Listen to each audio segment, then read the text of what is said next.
Everyone has something to share, in either wisdom, story, or logic. And it's clearly amazing to hear all the differing missing links discovered by people, unique to their own journeys, and in how they have come to discover them. Together, we can help to build a bigger picture for a better future, for a brighter tomorrow. Let's stand united. Let's remove the veils, and let's create a new world together. Are you that missing link? Join Jesse Hal on the Missing Link Talk Show as he helps to unveil the mystery through the unique wisdom and story of others. 3, 2, 1. Welcome everybody here back to The Missing Link. Today we're excited and honored to talk with someone that's a presenter of Compass, a global news hour on TNT Radio. He's also the host of World Series News on social media. Jason was a candidate in the Australian federal election in 2022 and is focused on outcomes of this spiritual war. Welcome to The Missing Link, Jason Q. Olborn. How are you doing today, brother? Wonderful, Jesse. Thank you for that introduction. I really appreciate it, and I'm delighted to be on the show today. And the open book is here. Ask me anything, and that includes the viewers who might have questions or comments. Just throw it at us, and we'll see what we can get to. Awesome. Here at The Missing Link, we look to find any missing links about you or the world around us that you'd like to share. We like to include the audience as much as possible. We bring up the comments at the bottom. You don't have to read them. It's just, for people to see them. We're on, live on right now on 6 different platforms. And then as well as we get uploaded to 3 or 4 more. So, we'd like people to have comments, kind of brought up in there. So why don't you start off with telling us about yourself, about your journey, a little bit about your background, education, what part of the world you grew up in, what part of the world you're in now, what maybe got you awake and aware to what's going on alternatively, anything that you wanted to share with the audience here today, especially if they may be hearing you here for the first time. Yeah, wonderful. Thanks, Jesse, for that invitation. If I go back, and I think for mine, as a 10-year-old boy, late 1982, my father picked me up from school, had the local afternoon newspapers in front of me, and he pointed to them and he said, Bob Hawke is about to become the Prime Minister of Australia. And I'm a 10-year-old kid. I don't know what he's talking about. And I watched and I listened. I said, what does it mean? He says, well, we're going to get change. And 3 months later, Bob Hawke was elected Prime Minister of Australia. He wasn't even the leader of the Labor Party at that point. He'd been made leader that day, and the election was called the same day, and Malcolm Fraser was tripped up. And I thought my father was an oracle. And at that moment, as an 11-year-old boy at that stage, I was hooked. I was only interested in what politics meant, how it worked, et cetera, et cetera. Fast forward to 1991, I'm a 19-year-old kid, and the movie JFK came out. I went to the cinema. I was so excited. I had a job in a video store, and all of us in the shop closed the shop and went to a late night screening. And I watched this 3-hour movie, and it changed my life. I finally worked out that my intuition, that there was something up about the Oswald conspiracy that I thought it was. And it turned out that Oliver Stone thought the same way and presented this incredible film. I saw it 3 times at the cinema, and at that point I was hooked, and I was going to make films or do something. That was what I was up to. Fast forward again to 2001, and of course 9/11 happened. I sat there with my then partner. We didn't speak for almost 18 hours, our eyes glued to the set, just absorbed in what was happening. And in 2008, whilst working in television at Fox Sports, actually as a presentation coordinator, trying to stay awake at night, someone presented me with the film Zeitgeist. And that was another life changer. And I think that was the moment when I thought that there's something up here. There is something that we don't know. And I think that was officially when it started for me. But fast forward again to 2015, April, when Bernie Sanders announced that he was running for president, that's when my journey started 24/7, Jesse. That's when I became a social media citizen journalist, and I built up and built up and built up. And by the end of the Trump presidency, I was reporting news at that stage. And then when COVID hit, it was just reporting COVID statistics, because the news that we were getting was nonsense. It wasn't telling the truth. And from then, that's how I got my videos effectively got traction and got a lot of support. And I'd put out a video sitting in my bedroom, and they'd get 50,000, 100,000 views. And it was like, it was easy. And we all know how hard it is to maintain that. But that's how I got started. I was invited to do an interview about my statistics via the COVID Medical Network, and got onto a show called Asia Pacific Today. I was invited to do a 6-minute story about COVID stats and a series of questions. And I was on for 25 minutes, Jesse. And at that point, I was offered an immediate spot in a future radio station that became TNT Radio. And I've been doing that since about January of last year when it started. And so we're almost 2 years in now. And I did a couple of different shows. I did weekend shows. Then I did a drive time show here in Australia. I live in New South Wales, the most populous state of Australia. And following that, I then moved to a global news hour that started in May. And that's what I've been doing ever since. And for mine, that is a really big opportunity because the government channel, the ABC, produces shows like, Late Line, Nightline, etc., that are global news hours. But you get that from a mainstream left-wing perspective. And I'm providing a very different perspective, drawing mainly from mainstream sources, but not exclusively. There's a lot of great independent journalists that I draw from and interview. And I've interviewed already probably hundreds of different people. And the caliber of those guests, like your show, Jesse, just gets better and better as we get better at doing our jobs. So would you consider yourself a mix between alternative and mainstream, or what exactly, type of news are you guys doing? Yeah, it's a good question because when you consider where we've come from as citizen journalists, and when you consider that most of us started out going down a rabbit hole and wanting to tell the world about what we've discovered, encouraging others to have a look at what we've done through the research that we've done, and you have different types of interests. Now, TNT Radio would obviously be alternative media because of its size. But when you look at that station and you see the 30-odd presenters, and there's some very substantial names on that platform now, some big names that are doing shows there as well, you realize that what we are is an emerging platform of a non-mainstream narrative news source. There's no reason when TNT Radio goes to digital or video next week, we're finally going to a video platform. No reason why we can't be as big as Fox News or Newsmax or any of those stations in some period of time in the future, because we're doing it just as good as anyone else.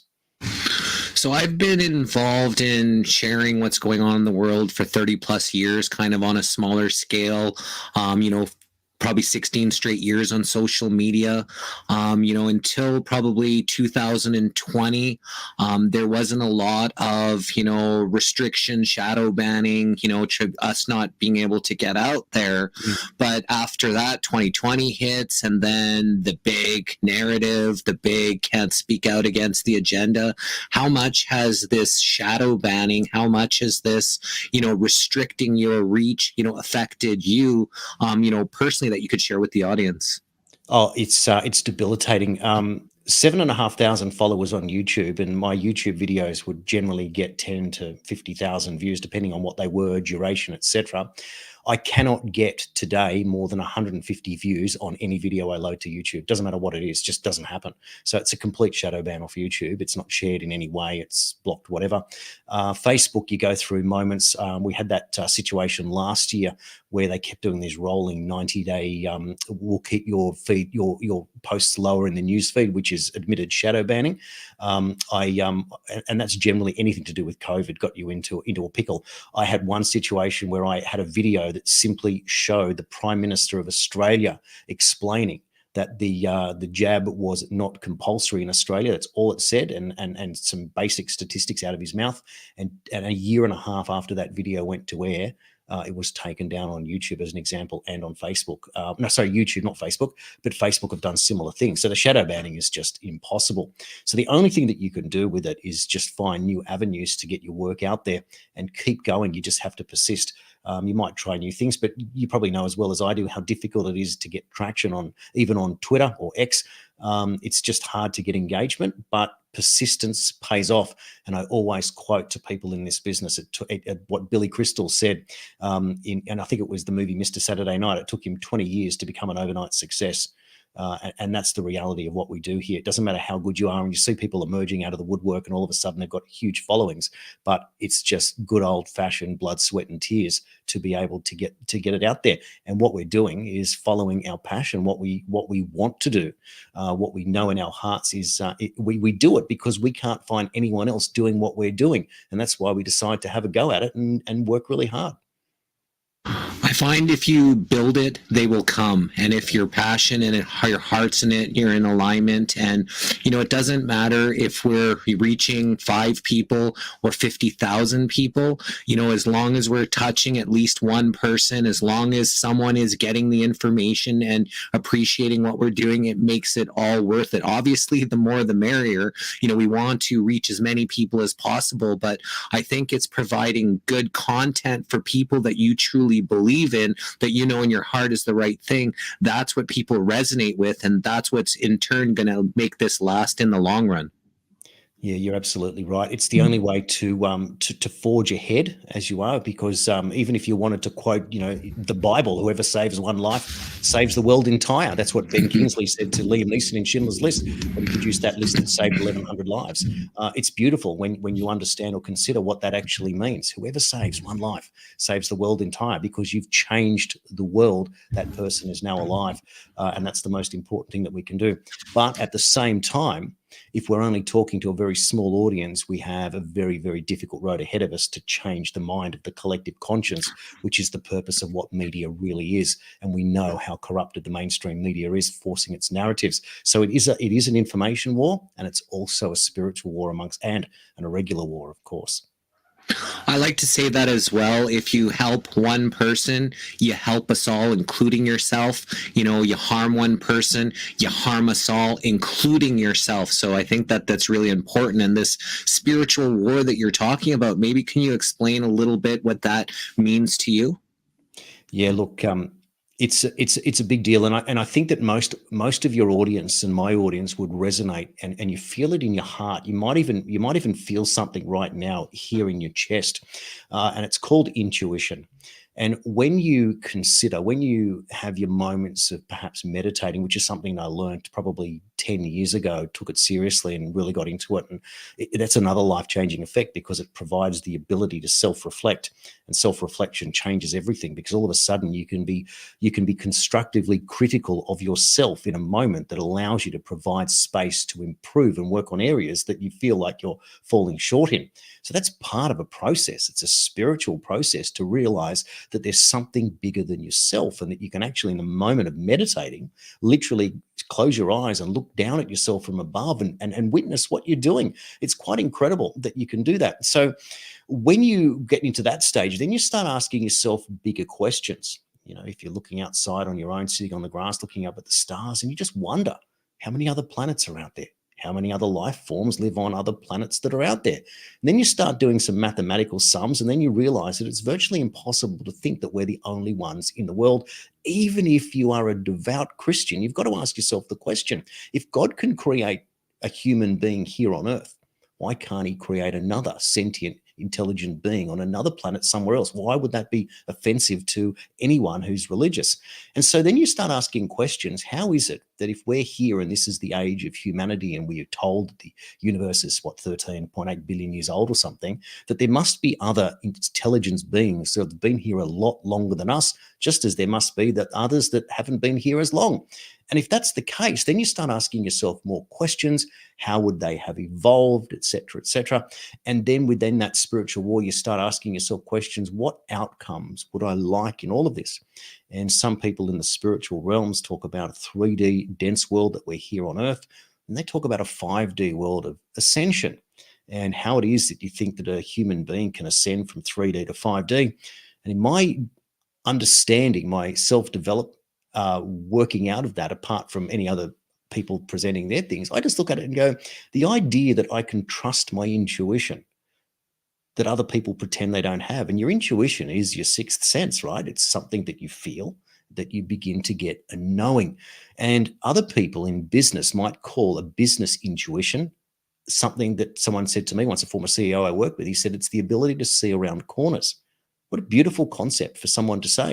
And he was describing a person within the business who had the ability to find products to sell that no one else had found yet. So he was an innovator. But the ability to see around corners, Jesse, is one of those things. Conspiracy theorists going down the rabbit hole, gathering the evidence, are coming true every day with more and more conspiracies. And you realize that that is the ability to see around corners. And the way that you do that is to have an intuition to go, I'm going to look at this, and I just don't think that that is right. And lo and behold, it doesn't take much digging, and there you are. You've got evidence that's never been presented in the mainstream that that's the way it is. And that's the wonderful part of being a sleuth online. So the world is filled, our side of the world is filled with incredible amounts of people who are voraciously hungry to find new information and get out there and find it. And that's probably what leads them to be watching this today. Do you think that the matrix, the programming, the indoctrination gets people away from their intuitive self into their head, confused, divided, put into a box so that they can't see what maybe the bigger picture is? Of course, it's called the rat race. If you have to have a job and debt and credit cards and mortgages and rent and et cetera, and you've got to work your backside off and give away a fraction or a substantial part of your 168 hours a week, you are in that matrix. And so the best thing that happened for me in my life was also the worst thing that happened. And that's a process where in one 12-month period, it wasn't a calendar year, across 2 years, my wife and I in 2012, she got pregnant and we lost our firstborn, who we had named already after my mother, who was terminally ill. And so my firstborn passed away in the womb at 31 weeks. We named her after my mum, and then 10 months later, I should say, she passed away. And it was that was one of the lowest points that you could ever have. To bury a child is probably the worst thing that any human being could possibly deal with. But at the same time, it was when then you realize that I don't want to live my life in a rat race. And what we did was we sold our home where we lived in Sydney, and we moved north to the Central Coast, and we bought a home on the water. And it was less money than the house we had in the northwest of Sydney, in a booming area. And then we decided a few years later we didn't like that either, and because we'd lost touch with what we did it for, and that was to be able to have low debt and not have to work in the rat race, but pursue things that we wanted to do. And that's the ability that I've had to follow this pathway and make it my new career goal. So I'm a news person, and in COVID, we both decided to become counsellors because we saw a mental health catastrophe. And in the area where we live, in the Hunter Valley of New South Wales, there simply wasn't the services that you could have out there. And we became counsellors, but not before. You're not going to. This is how hard life really is. Is that one of my own family members was a COVID isolation suicide. Took his own life in COVID. He was a senior person in my family, and he couldn't do it anymore.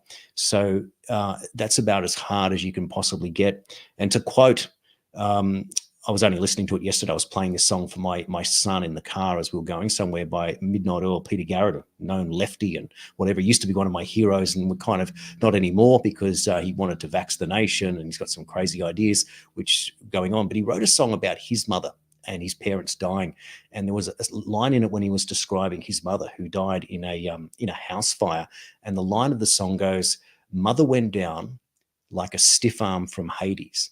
Life surprises and tears you like the southerly." And they're all Australian colloquialisms. A stiff arm is a tackle that's banned in rugby league. We all know what a Hades bomb is. And life surprises and tears you like the southerly wind that hits a hot day in Australia in the summer. The wind comes up from Antarctica and the temperature drops 20 degrees in a matter of minutes. Just beautiful poetry to describe it. And it's exactly how I felt when I lost my two Tanyas in that 12-month period. It just changed my life. But what happens with that is that in your weakness, you find your strength. Always use a negative to create a positive. That's what came for me. And it was a life-changing moment. And I live every day to honor my mother and my daughter in the way that their losses became the greatest gain for my surviving family. And I have 4 living children and a wife and a beautiful home. And that's how it works. So there's a lot in grief and a lot in setbacks to learn from. So being in this alternative conspiracy space is not very popular, especially, amongst the ones that are firmly, indoctrinated into the matrix, into the system. It's not, very, or in most cases, is not very financially rewarding. What keeps you motivated, to, push through, the ridicule, the, not popularity, and, in most cases, not very financially rewarding to be doing stuff like this? It's the end game. We are transitioning here on planet Earth from a prison planet to untold, incredible possibility coming. I'm 52 next birthday, and I still believe I'm going to fly to the stars in my lifetime, Jesse. I mean, that's insane, right?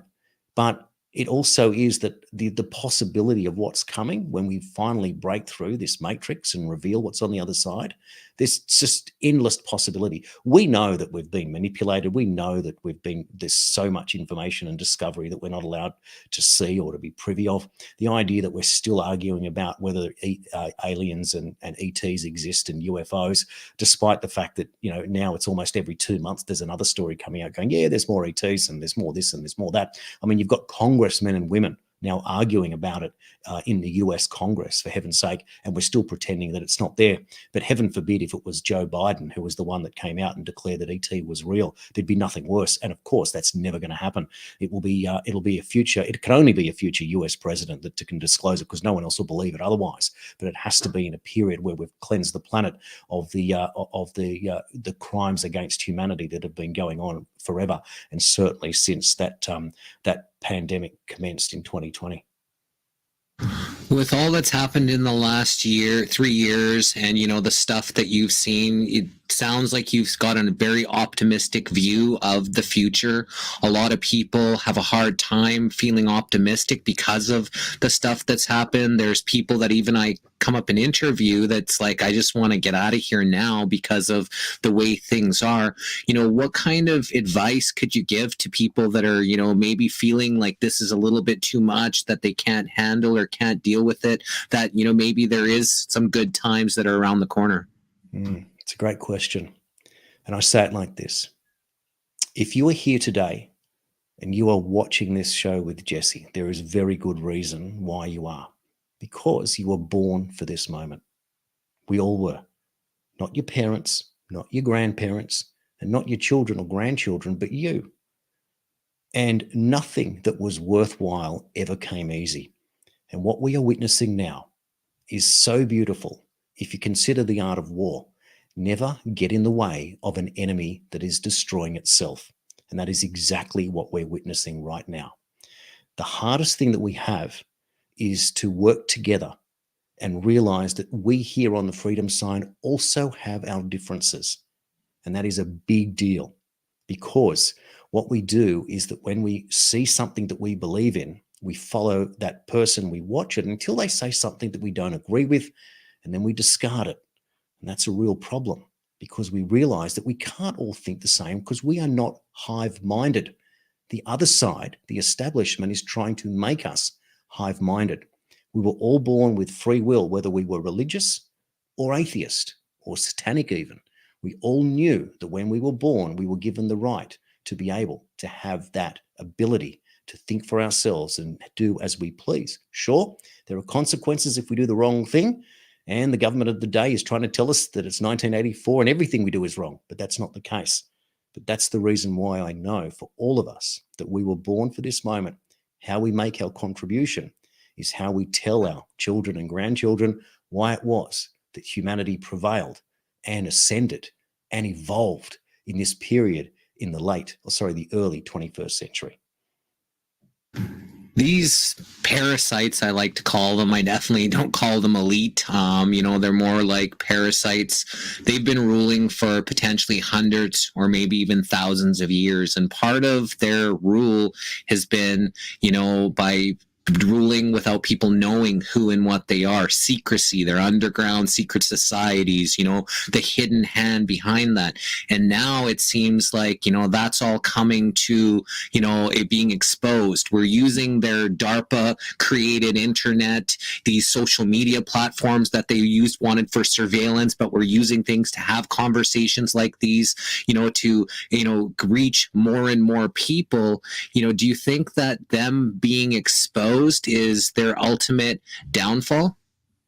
Well, we've learnt from the letter that corresponds to the number 17 that symbolism will be their downfall. There is no question that all of this is a narrative and narrative control, and the establishment was broken the moment that Donald Trump was elected.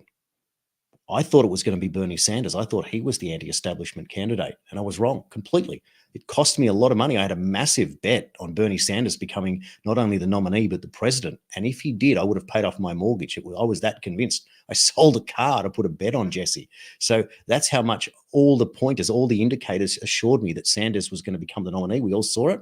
When that California primary came and the vote came out 58-42 for Hillary, I knew that we'd been stitched up and we were in trouble. And at that moment, I went into quite a deep, dark depression in around about June of 2016. And it wasn't until somewhere around about early November that I got a phone call from a friend of mine who I went to school with, who'd since become an economics lecturer at university. And he tapped me and he said, listen, you need to watch the Donald Trump Al Smith charity dinner speech. It's a roast, but you need to watch it. I watched that 16-minute speech and I rate that as the greatest political speech of all time. There was a man who had been the darling of the establishment, stood up in front of the world, even though it was a roast, and he laid bare what he was going to do, and he called them all out for their crimes. They could have killed him in that moment, and he may never have been president, and they might have gone after him then, and instead he won, and now we see what they're doing to him, going after him right now. But I tell you what, that courage in that moment, and you know what? I didn't even watch the election. I still thought Hillary had it in the bag because my judgment was so off. And then when he got elected, I breathed a sigh of relief and got on with the rest of the work for the rest of my life. It changed everything. And I was still at that point with Sanders, a Democrat. And the moment Trump got elected, in that night, of my Facebook friends, maybe I've had 4,000, 5,000 overnight. We're all Bernie Sanders fans. Overnight, we all became Trump fans. No one said anything. No one organized. We just put it up. Trump's our man, and off we went. Quite incredible. And how do we know that it was the right decision? Because on day one of his presidency, Donald Trump canned the TPP, or the Trans-Pacific Partnership, which was the first nail in the coffin for the globalists, which proved he was a nationalist. Make America Great Again proved it to me that we weren't going to deal with these globalist World Health Organizations, World Economic Forums, Kyoto protocols. There it was. We had our man, and we now could fight forward. And this is why, Jesse, I mentioned to you early that I wanted to talk about what Dr. Shiva and that interview that you had the other day, because I think there's some points there that I'd like to argue, particularly in line with Zionism. And I'm happy to go down that pathway whenever you want to, because there's so much meat in this sandwich that we can chew on and explain why it is that in politics, when we understand what politics is, as Dr. Zelenko, everyone knows Dr. Zelenko with his Zelenko protocol. Just as a bit of backstory, he treated 3,000 high-risk patients in New York in early COVID before any jab came on the scene. And as most people would be aware, it was a combination of zinc, it was a combination of hydroxy or quercetin, if that wasn't available in your area, which acted as a zinc ionophore to open the cell wall, allow the zinc to get inside and stop the replication of the V. And so that's what it was about. He treated 3,000 high-risk patients at that time, and 2,997 of them survived. He lost 3, and he explained one was an elderly cancer patient that was terminal. Another person, he said, we couldn't quite work out, and another person just gave up. So he had 3 that he'd lost, and they were the only 3. But these are 70, 80-year-old people with diabetes, cancers, heart conditions, and that many survived. And then fast forward a year, he was interviewed again, and they said, Dr. Zelenko, how many of your patients got long COVID? And his answer, Jesse, was nil. And the reason was he treated them with this cocktail, and that was the reason why. And because what we knew about COVID was you're only allowed to take one thing officially, and that was the so-called preventative medicine that didn't prevent anything. And because people weren't taking any form of supplementation, and I'm not sure if you can recall, but here in Australia, every winter we have ads on TV for echinacea and all these olive leaves and all these different remedies for cold and flu. That went off. There was none of that during COVID. It was simply wait, lock yourself in, wash your hands, and wait for Pfizer to come and save your life, which of course we know didn't exactly go the way that they had told us that it would. So when you consider all of that, Dr. Zelenko said in another interview that politics was a blood sport, and that's what it is. And what we have to understand here in this situation is that all of us, when we're on the other side of the camera, when we're watching and we're commenting, we are all idealists. We believe in idealism. We know what we believe to be right, and our rabbit hole has confirmed who is wrong. But politics is a game of inches. And it means that even when Trump got in, we all thought that he was going to round up the swamp and go and do all that stuff and arrest everyone. And he couldn't, because he couldn't get an attorney general willing to do anything. And that was a big deal. But being a game of inches, you have to you have to rub shoulders with your enemy. But the enemy of my enemy is my friend, and you live to fight another day, and that's the difference. So that's when I took to task what Shiva was saying when he explained Zionism, and he said Trump was a Zionist and Robert Kennedy was a Zionist, and so what if they are?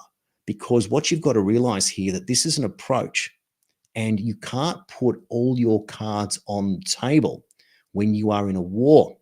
What was Q? That's the big question I've got for all the viewers right now. What do you think Q really was? Many people took it as a pathway, a timeline, proof. Perhaps it was artificial intelligence, military style. Perhaps it was just what do you call it? A fortune teller in a room making it up. It certainly was a great educator for many conspiracy theorists. It was also something that gave us all a rudder to understand what was going on, that someone that was invisible, that seemed to be bigger than us, knew what we knew and knew a lot more than we knew. But the one thing that I thought was fantastic was how the establishment was into it. They were reading it. They were challenging it. You had Chuck Schumer losing his mind. And these people went on and on and on. And of course, what did? They censored it. So that wasn't to say that it was wrong. That was to say we don't want you guys putting it out there. And what it said from us was that we know what you're up to. And that was the beauty of it. So that was part of the art of war, even if it wasn't by intention.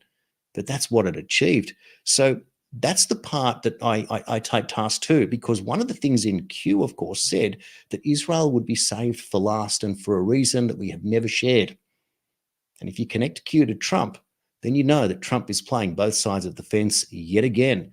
And this is a war for all ages. And that man is the man with the thickest skin I've ever seen in my life. Charges, could be in jail for the rest of eternity by the way that they're carrying on. And he still goes on with it. It's quite incredible what we're seeing. So this is the part that I think Dr. Shiva missed and in his idealistic approach.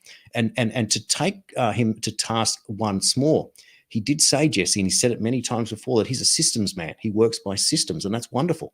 If he is a systems man, explain to me why his system can't create a popularity more than just 0.1% of the voting population, because he can't do it. But Trump and Kennedy have got some popularity that is just, it's more valuable. You can be the dumbest politician in the world, but with 51% of the vote, you're the prime minister or the president of your country.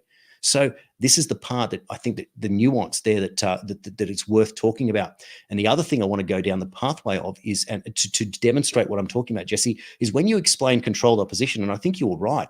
And if you don't mind, if you can recall a definition of controlled opposition for me, I'll explain what I mean with that, if that's okay.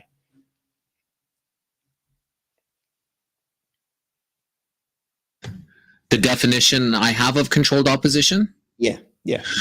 Yeah, so that's, they need to lead the narrative on both sides in order for, people to have this false hope while they come in, and enable them to be distracted while they come in with their full-blown tyranny. Exactly. So pause on that for a moment. My outlook for the world, if to explain it, this is what I think is how big it is. All of us know that the world has to change. All of us know we've had a raw deal. We all know that when Bernie Sanders ran and he wanted $15 an hour free tertiary education, he was bargaining he was doing a hostage negotiation to allow 3% of the world's wealth, or 3% of America's wealth, to be spread amongst the people. He said, that's all we want. That's a good start. And everyone was on board, because totally we're all being screwed big time. But fast forward to 2020, and the moment that virus came out of that lab, and of course it wasn't the only place that it got let out, because it was in Italy, it was in Fort Detrick in Virginia, etc. And Dr. Shiva called that, by the way. He said the same virus came out of Fort Detrick, killed 8 soldiers, and it was too powerful. And that can be recalled. But when they did that, that was the last throw of the dice, because they threw everything at it.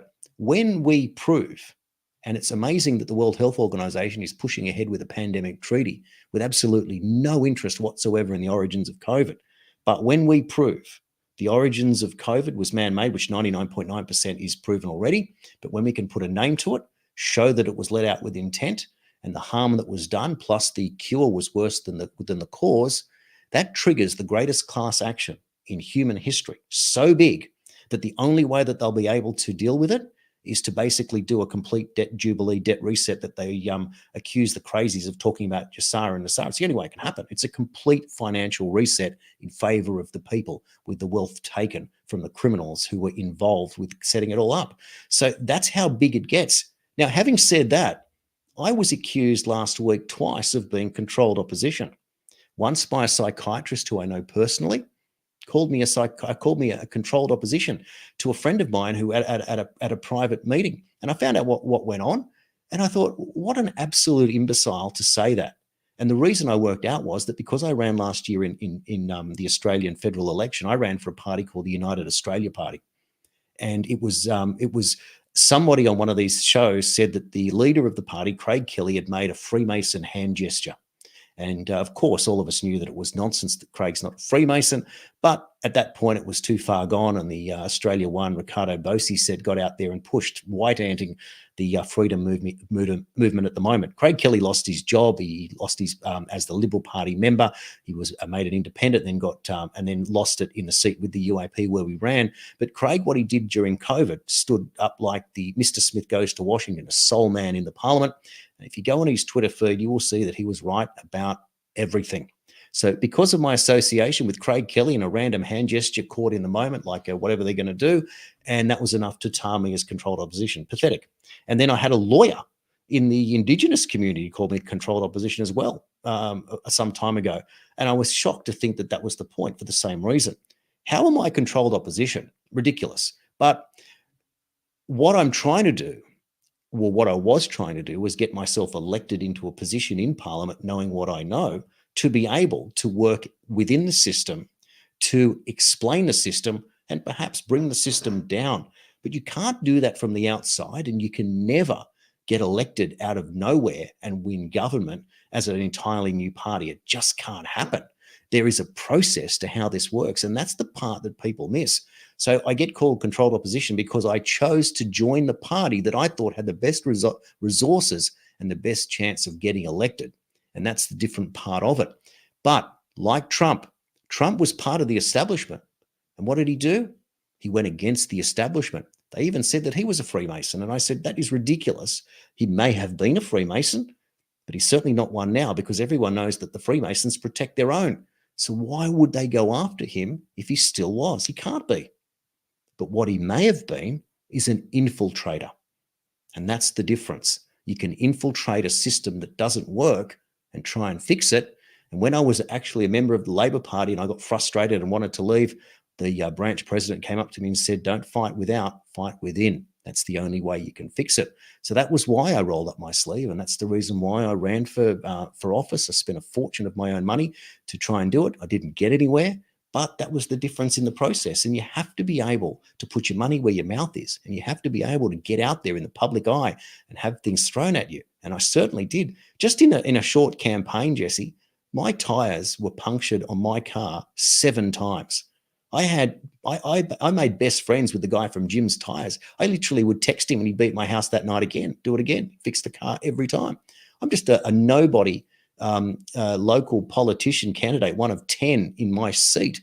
And that's what they were doing to me because I was considered to be a threat by the establishment. Who else would be slashing my tires and puncturing my tires except someone from the establishment that thought that I was a real threat? So it proved to me that I made the right decision to join the party with the most resources, but the party itself, etc., and the way we didn't get the traction that we needed to do. So we move on and fight the next battle. So I'm not sure if you're aware, but in 2021, I believe I ran for the federal election too with the National Citizens Alliance Party. And how that came about is I've been online, I've been, doing as much research sharing. Like in 2016, I really didn't want Hillary Clinton to win. And so what I did was write in-depth pieces about what I knew about her and who she was connected to. And then I copied and pasted to every single social media political post. Anybody, I was sharing it to 40, 50, 60, 100 places every single night for the whole entire election process. So, if someone had a little bit of a hand in, helping him get elected, I know I did, because I was very diligent about it. And so I ended up running. And during that time, I've been invited on people's shows and things like that. So I've been doing this live thing for, 5, 6, 7 years now. Didn't have my own show, but I was just, speaking out because I felt it was my duty to speak out with the things that I saw, like I've been sharing, for like now 16 straight years on social media. But I took it as a take where I would share funny things, cute things, and then conspiracy. Funny, cute, conspiracy, because I didn't want to be overbearing. He's just that crazy lunatic conspiracy guy. I wanted to keep people, involved in stuff. And so I was doing these videos with the National Citizens Alliance Party's leader on the 5G towers. We were getting with meters, showing people what was going on. And then he asked me to run, and I was like, sure, let's give it a shot. And, but the problem was with his party, and I'm very good with marketing. I was a marketing major in, college and stuff. They went on an anti-Muslim extremist position. And so they got labeled as, racists and stuff. So I'm promoting everywhere, and then I'm getting hit with this because of that. So I went and helped them revamp their whole website to take any of that kind of craziness out, because we don't really have much Muslim extremism in Canada. That is a problem in different parts of the world. So I fought an uphill battle, but I did put my hand into the ring as well, trying to get elected. I didn't get no black, no tires. Someone stole one of my big posters of me. I had a picture of me pointing the finger, leave our kids alone, you tyrants, is what I put on, onto these billboards and stuff. But, I did that as well, just to say that, at least I've tried to, do something opposed to just talking about it. That's the point. And we can go down the pathway of talking about non-player characters. Because this is, if it's a movie or if it's an action, that's the point. And whilst it's important that people understand what's going on, the next stage in all of this is making others aware. And it's one thing to be hypercritical of the people that you're watching and tuning in, tuning out, etc. But it is the role of this non-player character. And there's the idea of stepping up. It's certainly not for everyone. And there will always be a reason why you can't do something. You're too busy. You don't have enough money. You don't like public speaking. You can't walk to put things in letterboxes. It doesn't matter. But the point is, at some stage, you decide in your life that you can't live the way you're living anymore, and you have to make change. And sometimes that change is massive change with massive action. Sometimes you've got to go and get educated. The best part of being a citizen journalist is that you're educating yourself in the moment. You're educating, producing. You read something, you write something. You see something, you say something. And that's the difference in what you're doing. It's interesting, Jesse, that both of us became, minor candidates because we figured that that was the part of it that you have to do. But it's a great experience, because what it's done is it's opened up new doors. You have this amazing show now. You've interviewed 602 people. It's profound that, you could even think to do that. And when you add up the hours involved in doing that, it's thousands of hours of prep and contacting and emails and et cetera, et cetera. There's so much to be able to do it. But you have to look back and go, wow, I did this. And if you build it, you said, they will come, and they certainly will. And another thing I like to take from that whole MAGA period is we are the news now. And all we have to do is just get better at it than the rest of them. And the audience will come. And that's the point of all of what we're doing. We all play our small parts, no matter how, big or significant it may look, or how small or, insignificant. Everybody plays a role in what's going on, whether you're in front of the camera, whether you're sharing, whether you're copying people's posts, whatever you're doing, whatever you feel is in alignment. Like you said earlier, everybody was born for this time, for us to help transform, this, whatever this dimension is, in the way that we like, because I truly believe we're manifestors and creators. And if we look to this place as we're effed, we're screwed, it's gonna go to shit, we're gonna just destroy ourselves. When if enough people believe that, then guess what? We'll probably manifest it and create it. But if enough people believe that we can come together, if enough people believe that we're gonna make the difference, that we are gonna be this, generation that actually fixes this tyranny, and enough people believe and enough people take action, I truly believe in my heart that that's why I was brought here to help, assist, facilitate in whatever this is, because I see this place as heaven. I think it's supposed to be. We've got freedom of choice. We've got freedom to smell, to touch, to taste, to love. We've got all these beautiful things. It's just unfortunate that the need for greed and the need for people to control others has made it into a hell for many people. And, ultimately you choose what road, what side you want to be on. And it's important to choose wisely, because you really can make a difference. If you stop being afraid to die, then you'll truly be able to live here and be the change that you want to see in this world. Absolutely. It's the only way that can happen. Many people will have a doubt and they'll say, but how can I? The government makes the decisions for me. You can't fight City Hall, etc., etc. The question I've got in reply is, what has the government done to improve our lives over the last 3 years? Seriously. All they've done is shown us how they can create problem, reaction, solution, and all it does is erode our freedoms every single time. I don't even think we need government at the way that they behave at the moment. If we all didn't have debt, if we all had somewhere to live that was rent-free or mortgage-free, and we had the ability to just go out and create enough so that we could feed ourselves and then pursue our dreams, what do we need a government for? Healthcare? Why can't we just have a healthcare system that we pay as we go if we don't have to pay off all the other debts that we've got? Education. How many people in my area became homeschoolers? My kids are homeschooled now. Their academic results doubled in the time we took them out of school to where they are now. They're 6 months ahead of the curriculum. They do their workload in a third of the time. It's quite incredible when you break away from these paradigms. The government of today is quite incredible how bad it is. Jesse, I was hoping that you might be able to play that clip that I sent you. It's just 30 seconds or so, because I wanted to talk about that in relation to 2 points, if that's okay. Yeah, I just wanted to take what you said about not needing governments. We do not need governments, but I want to take it a step further. I don't even think that we need money. If everything was abundant here, if there wouldn't be, people wouldn't steal, there wouldn't be a need for, other people wanting other people's stuff. If there was enough food for everyone, if everybody had adequate, shelter and clothing, there was abundance everywhere, why would we even need a scorecard to say how much money I'm going to take with me when I pass on to the next, dimension? Because I think that that's another thing that keeps people into this slave system, thinking that we need to have money as a scorecard, when I think abundance will be able to be the solution to that problem. I totally agree. And it was Jacques Fresco and the Resource Economy in Zeitgeist Part 2 that explained that beautifully. Exactly what he said. We can switch scarcity off. We can literally switch abundance on. We don't need salesmen. We don't need accountants. We don't need lawyers. We don't need advertisers. We don't need that anymore. And what we do is we use technology to do the mundane, and we let humanity explore the human condition. And with abundance, like you said, without the money, there it is. It's a beautiful way to think about the world.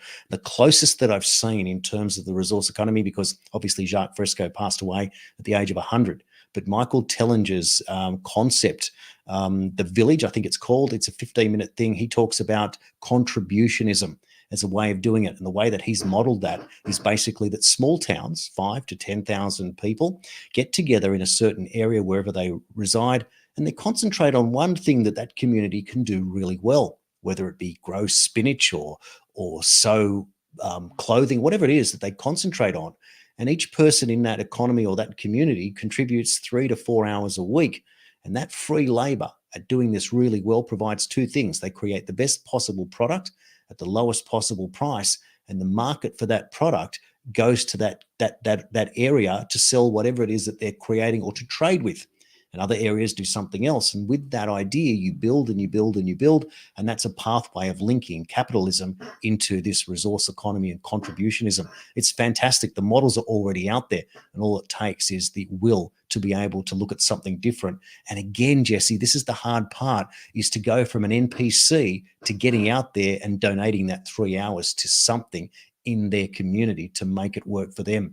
And that's the difference, because it still takes elbow grease. You still got to do the yards, but work it out like this. Find your obsession, make it your profession, and you'll never work a day in your life. I love that. And someone asked me the question, what would you do? How would you, ensure that we had this, freedom?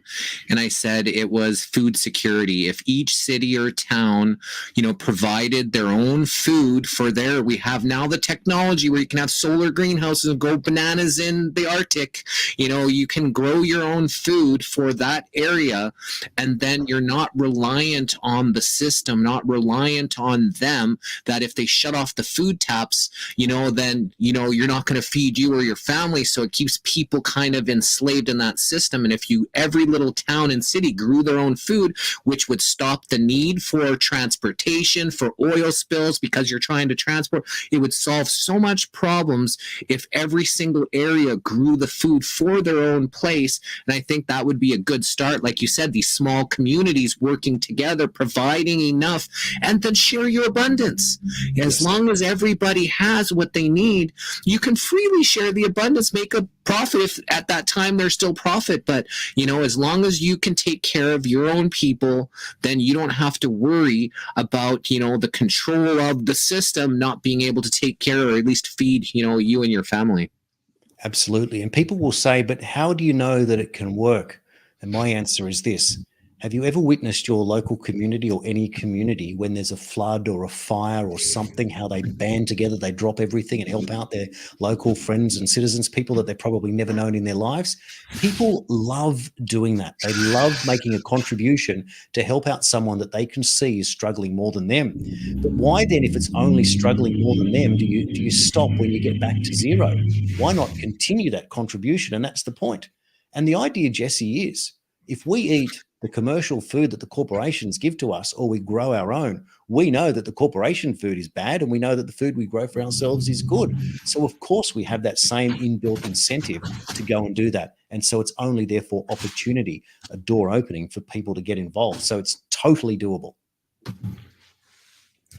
Okay, can you see this? Gotcha. Okay, and you can hear me okay? Yes, I can. Okay. It's a little bit low in audio. Can you hear it as well? It's very soft. Okay.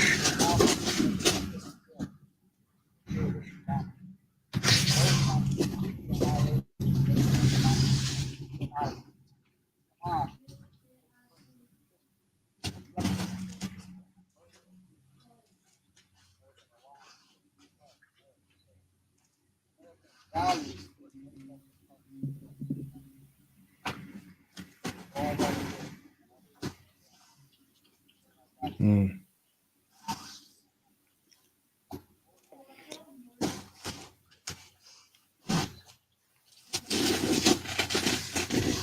I wasn't able to hear that. Jesse, were you able to hear that? I heard it loud and clear. I'm just wondering if the audience, were you able to, I can't hear Biden. So, okay, I'm trying to figure this out because it's playing on a, it's, I can't get it up on my screen. So I'm doing it in a different way right now. So, gotcha. So when you loaded into StreamYard as a video clip, it didn't allow you to do that? I couldn't click on it. I had to open it up into the media player, and I'm playing it off a media player opposed to loading it into StreamYard, which I'm wondering. Give me one sec. So maybe let us know while I do this. Maybe let us know some other things that you got from Dr. Shiva. Yeah, so it's the reason I brought this up, and the reason is that Joe Biden makes a couple of things. He talks about democracy and the reason why they're at war with Hamas and Russia. And at the end of it, he makes a point about this is why we are the exceptional, or something like that. It was a term of saying that why we're the best. America is because they're the ones that are controlling this for the world. And that was the comparison the parallel that I wanted to draw in Dr. Shiva's talking about Zionism and the idea about the Jewish people believing that they're the chosen people. And the point that I wanted to make about it in that is that I spoke to a friend of mine the other day, and he was explaining to me that his father says to him today, as an 80-year-old man still working as a Jewish man, that if he wore a kippah on his head to show his faith, he said he would never make a single sale in Australia. He just couldn't do it. So he doesn't wear anything to show his faith. Jesse, that's racism 101, right? And racism against Jewish people has been going on as long as the Bible was created, as we all know, but it still exists today. Now, here's the thing. These Jewish people don't want to have to wear a kippah and have people buy products from them. They just want to blend into society and just get on with it. So they don't want to be victims. That's the first part. However, when you have a situation that a class or race of people are discriminated against throughout history, as Shiva said, it was another thing. He said, we don't look back 4,000 years. That's ridiculous. We have to look back to recent history. But when you have a people that have been going for this many years and have experienced racism and have been excommunicated from Spain, there was a period in history that a Jewish person could only operate their own pawnbroking business. And up until recent history, a pawnbroker was a horrible person, because they would pay you cents on the dollar for something that you needed to sell or borrow money from. They charged you incredibly high extortion rates of interest, and no one liked a pawnbroker, and that's why they were allowed to be pawnbrokers. It's the reason why many people realize that Jewish people are very good traders, very good at selling and buying, and very good at doing deals.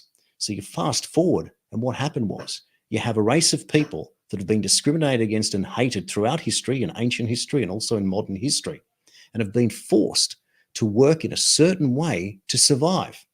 Now, what that did, whether the religion told them or whether they believed it, said that we are the chosen people.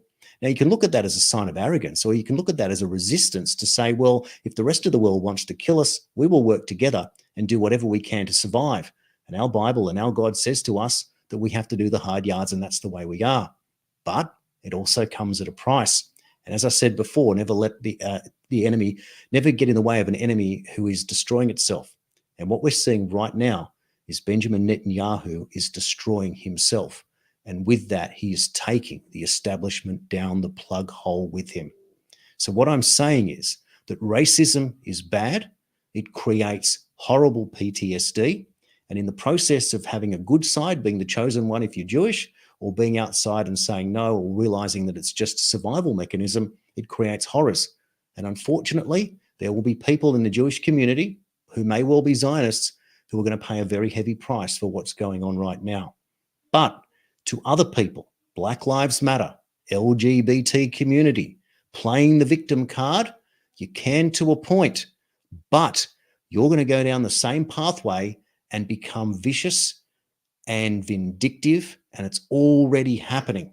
What we're seeing at the moment, the hate that's going on, the idea of pushing people into white guilt over absolute nonsense that was no one's fault. It's why the referendum here in Australia on the 14th of October failed.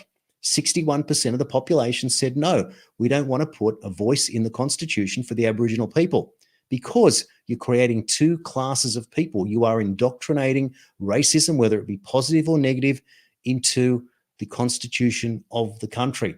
And worse, there was a horrible sleight of hand in that voice referendum, which was the Aboriginal people meant to have a voice to talk to the parliament to say what we need, like the government couldn't work that out before and couldn't take advice before.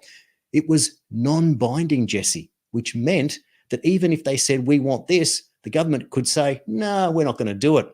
Case in point, 2 days after the referendum failed, the leader of the No movement that was successful stood up in the parliament, said Senator Jacinta Price, and she said, we need a royal commission for Aboriginal child sexual abuse in the community, because in the Aboriginal community it has been documented that children in the same family are presenting to hospital with the same strain of gonorrhea, indicating sexual abuse in the home.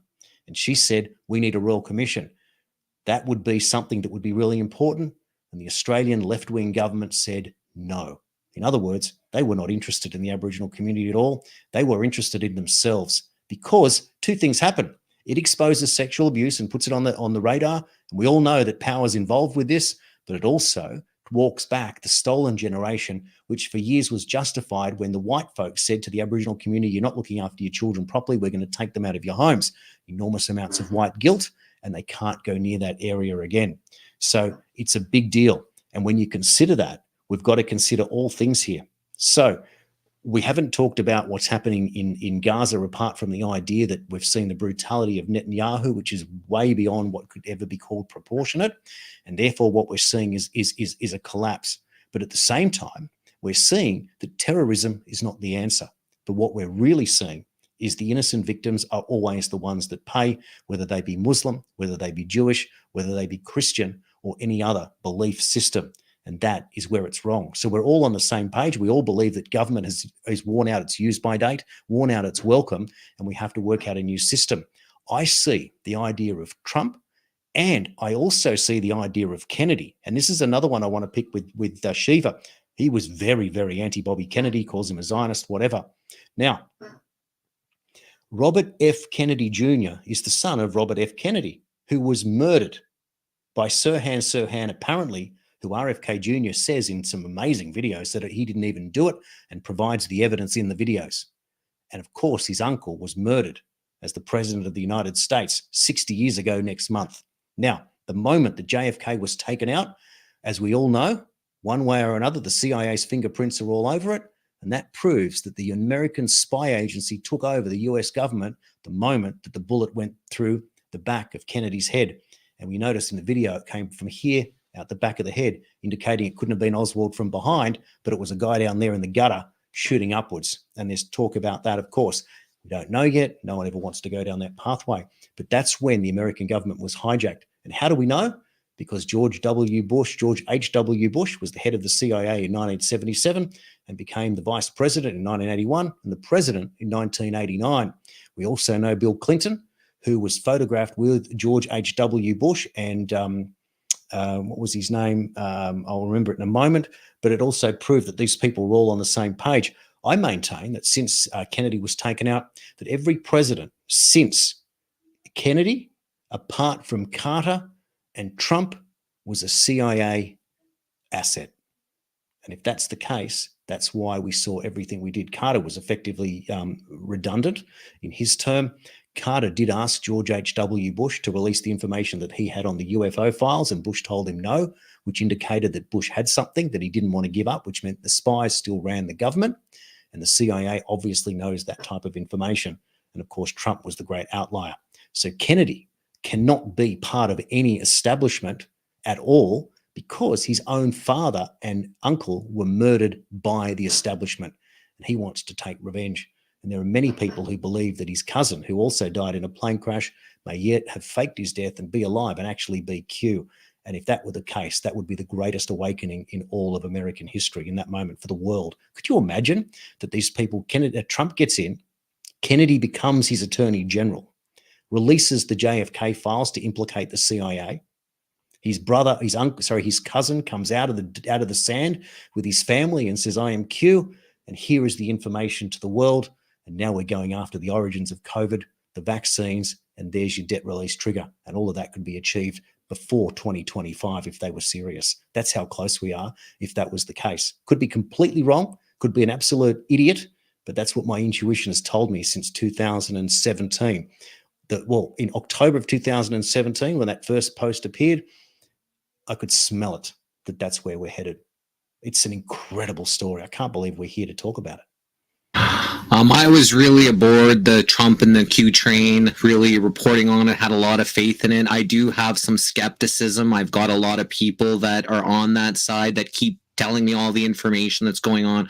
I'm just trying to be objective as possible for all of our listeners to not have faith in something that I'm not 100% faith in. I sure hope it's all true, but I, as a journalist, I have to be, not picking a side and just being objective with, with what's going on. And what you're talking about, those presidents, I think it was like a 12-year-old girl that she came out and talked about how every single president except for one or two is related to some French king or something like that. They're all from the same bloodlines. So, that's just fascinating to know, it like that actually came from like a young student. And I got the video now here in StreamYard. So let's play that video. Sure. Hamas and Putin represent different threats, but they share this in common. They both want to completely annihilate a neighboring democracy, completely annihilate it. Hamas' stated purpose for existing is the destruction of the state of Israel and the murder of Jewish people. American alliances are what keep us, America, safe. American values are what make us a partner that other nations want to work with. To put all that at risk, if we walk away from Ukraine, if we turn our backs on Israel, it's just not worth it. What would happen if we walked away? We are the essential nation. That was the point, the essential nation. That's no different to saying we're the chosen people. So if we're going to be critical of Jewish people for being the chosen people, we have to be equally critical of Joe Biden, calling him the essential nation. And the irony is that America is not Joe Biden's America, because Joe Biden, as Shiva says, and I agree, he said, if Joe Biden is the leader of the free world, we're in a lot of trouble, because he's not doing anything for freedom. He's sold democracy in the first part of that video. What a lot of nonsense. There's no democracy. We just lived through mask mandates, vaccine mandates, lockdowns. Where was the democracy there? Where was the idea that I can choose what I put into my own body? What happened to my body, my choice when it came to mRNA? That went out the window completely. You used to bring it up and they'd laugh at you. The same people that were supporting abortion the week before were telling you that you're an idiot because you're a man or some other lame excuse. It's quite incredible that that was going on. But that's where I wanted to go with it. And it's an example of entrenched racism in the community, with the Jewish people. And the Jewish people, the average Jewish person in the street, does not care, simply wants to get along. You've never met a more assimilated group of people than a Jewish community. That's the point. You don't know who's Jewish and who's not, especially in America, and certainly here in Australia. It just does not exist. But Zionism and Judaism are not the same thing, because what was a Jewish person before the creation of Israel? There was no Zionism. It didn't exist. There was no state, and that's a really important part of it. So when we look to point the finger, the only people that we need to point the finger at are those making the bad decisions, those that need to be held to account, that are not the fact that Joe Biden could talk about democracy. Is he kidding himself? The worst warmonger establishment in history. And ironically, Trump never started a single war in 4 years, proving that the people, and that's all Trump is just he's the one person with the thickest skin that managed to get himself into the White House. No other single man has ever been able to do what he did, certainly not in the modern era. And with that thick skin was able to do the work. And in many ways, when I watch some of those exciting Q videos, I look at it and I go, Jesus Christ sent Donald Trump to do this job, because that would be exactly what I would expect Jesus to have done, to turn up as a man that was hated by the people, to do this hard work and have that thicker skin. And remember, for all the great work that Jesus Christ did, they crucified him for it. So why wouldn't it be Trump doing that, or someone in those clothes? So we've got to be very careful with how that works, to work out what it is that we can do. And the only way that we move it along is that we have to get involved with what we're doing. And it is a filtering process in this freedom movement. Anyone can start a news service, can't they? Anyone with a Facebook page and a camera can start doing it. But how do we get the news in what we're doing? Your show, Jesse, is all about talking about the way it needs to be. My show, when I do it, is working out what is happening right now in the moment. So I report on the news of the day. I interview a lot of people about the news of the day, providing perspective. Some people provide a perspective from one direction or another. But I tell you what, anyone I interview on Israel and Palestine is always inflammatory, because people have got these biases and preconceived ideas. But again, it's not the people. It's not the people. And we can't punish the people for it. And the programming is so strong, especially when it comes to this, topic or narrative. And the Jewish people and the Palestinians, the Muslims, they lived peacefully in harmony for thousands of years in that area. It wasn't until these Zionists came in, started to come with their military, started to take over the lands, kick in the doors, start murdering the women and the children there, when it started to be a big issue. And then that's bred for the terrorism. And some people even believe that these, Hamas is actually paid for by, the Netanyahu and all these other people as another false flag, because I'm not sure if you're aware, but as of October 31st, the lease on Israel comes expired. And Netanyahu there was in midst of almost a civil war because of all of his corruption. They wanted to oust him. So what better way to take the attention off of the land, off of him, solidify it if they were attacked, and now they had to get the world, behind them and not focus on the corruption and how the lease was supposed to come to an end. So there's a lot more at play at this. I'm kind of being now a lot more vocal against Zionism. Today, someone said, so how long have you been an anti-Semite? And I'm like, never. I'm like, I got lots of Jewish friends that I love and, adore.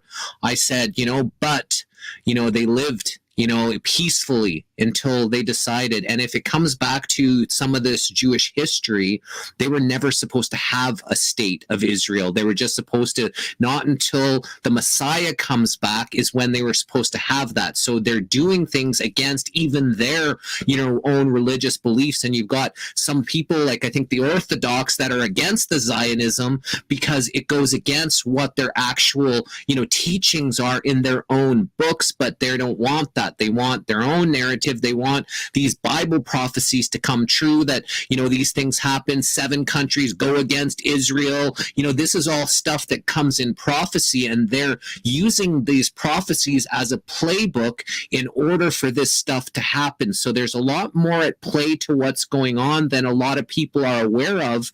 And just me going, and saying things against, these Zionist people who are clearly racist, who are clearly taking over the lands there, making sure the Palestinian people are being pushed out, that is wrong. And I think everybody needs to, be aware of that, and not only, and stop that. Like, I believe Shiva was saying, arm the Palestinian people, arm them. If they're armed, then, that can't happen. I don't know if that is the solution, but people really have to be aware of what's going on and not support people that are genociding a people. No, I agree with most of what you said, and I'll make this point that I'm watching on, and when we remember on October 7, when Hamas launched those 5,000 rockets, it was called Operation Al-Aqsa Flood. Al-Aqsa is the name of the mosque behind the Western Wall, where the third temple is supposed to be built. It's where the Temple or Dome of the Rock is. It's the holiest part of the Jewish world, and it has Muslim buildings on top of it. And if for a Jewish person is not allowed to walk behind there, it's holy ground. And yet the minister of the Israeli government, Ben-Gvir, walked in there many times and antagonized the Muslims in the community. And on Sukkot, a few days before the attack, the Jewish Orthodox people walked in there and were accused of spitting on the local Muslim people. And that, of course, was considered to be the final provocation to justify the 5,000 rockets that were launched. And I agree with you that this is part of prophecy, and I'm calling it forced prophecy, because I believe that the Netanyahu extremist right-wing government believes that it is trying to do that to force the creation of the building of the third temple, effectively trying to get the third temple built to get the arrival of the Messiah. So they're fighting in this incredible war. We've got so many different wars going on. We've got the globalist establishment trying to turn the world into 1984 to have us all microchipped and under certain control, digital currency, et cetera, so that they know everything that we're doing, switch us on or off as they please. At the same time, the Israeli government is working on trying to get the Jewish Messiah to arrive. And at the same time, a Jewish Messiah that arrives like that technically is considered the Christian Antichrist, which triggers the return of Jesus. So all of this is going on right now. It's absolutely extraordinary to watch. Then you've got Trump with the Abraham Accords, the money from Sheldon Adelson that Dr. Shiva went against the other day, that you've got to go and get Sheldon Adelson's approval. Adelson, before he died, provide the money to build for the materials to build the third temple. And apparently they've already been purchased and they're waiting to be built. And if Trump is doing deals with Adelson, is he trying to force prophecy? And if he's trying to force Jewish prophecy, is he doing that to get the Antichrist to appear and therefore be the beginning of trying to get Jesus Christ to return? It is the greatest story. And of course, going back to the Q posts, he did say it will be biblical.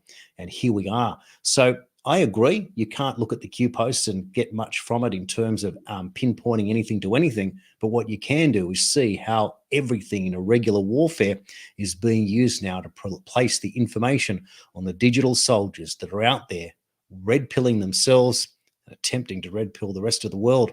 But our role, Jesse, I see it as we evolve, is we become better journalists. What we're seeing now is that we've got a yardstick.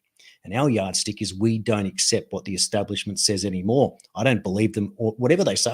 I find it impossible to believe. And I found the other day when I quoted something that Joe Biden said, I said to my friend, I have to check myself. I found myself agreeing with Joe Biden for once. Therefore, I'm wrong. That's how I see it. And so this is a big part of what we're seeing, that as journalists now, we have to report, we have to, and how we see things, reporting the facts. We have to present both sides of a story, but we also have an eye on what we think, because that's our own bias on what we think comes out of it. But I think with that once we realize the bigger picture is a better world, not just for you, not just for me, not just for our friends and family, but for everyone, that's how we know we're on the right road. And that's why I'm so critical of bad government that doesn't do anything. How is it the Australian government wanted the voice for the Aboriginal community, 984,000 people out of 26 million population. So they're happy to work with a minority there, already spending $45 billion a year, give or take, on that with no auditing process and no one getting any benefits from it. When you think of it, that's $40,000 per person. How can these people be living in poverty if that's how much the government is spending at the moment? But yet they are. And then we have the other minorities, the whole trans agenda, which was just insane what we saw there. And yet, so what the government is doing, instead of serving the majority, they're serving these minority groups and lifting them up and creating the division through the racism and discrimination that the minorities call against the majority.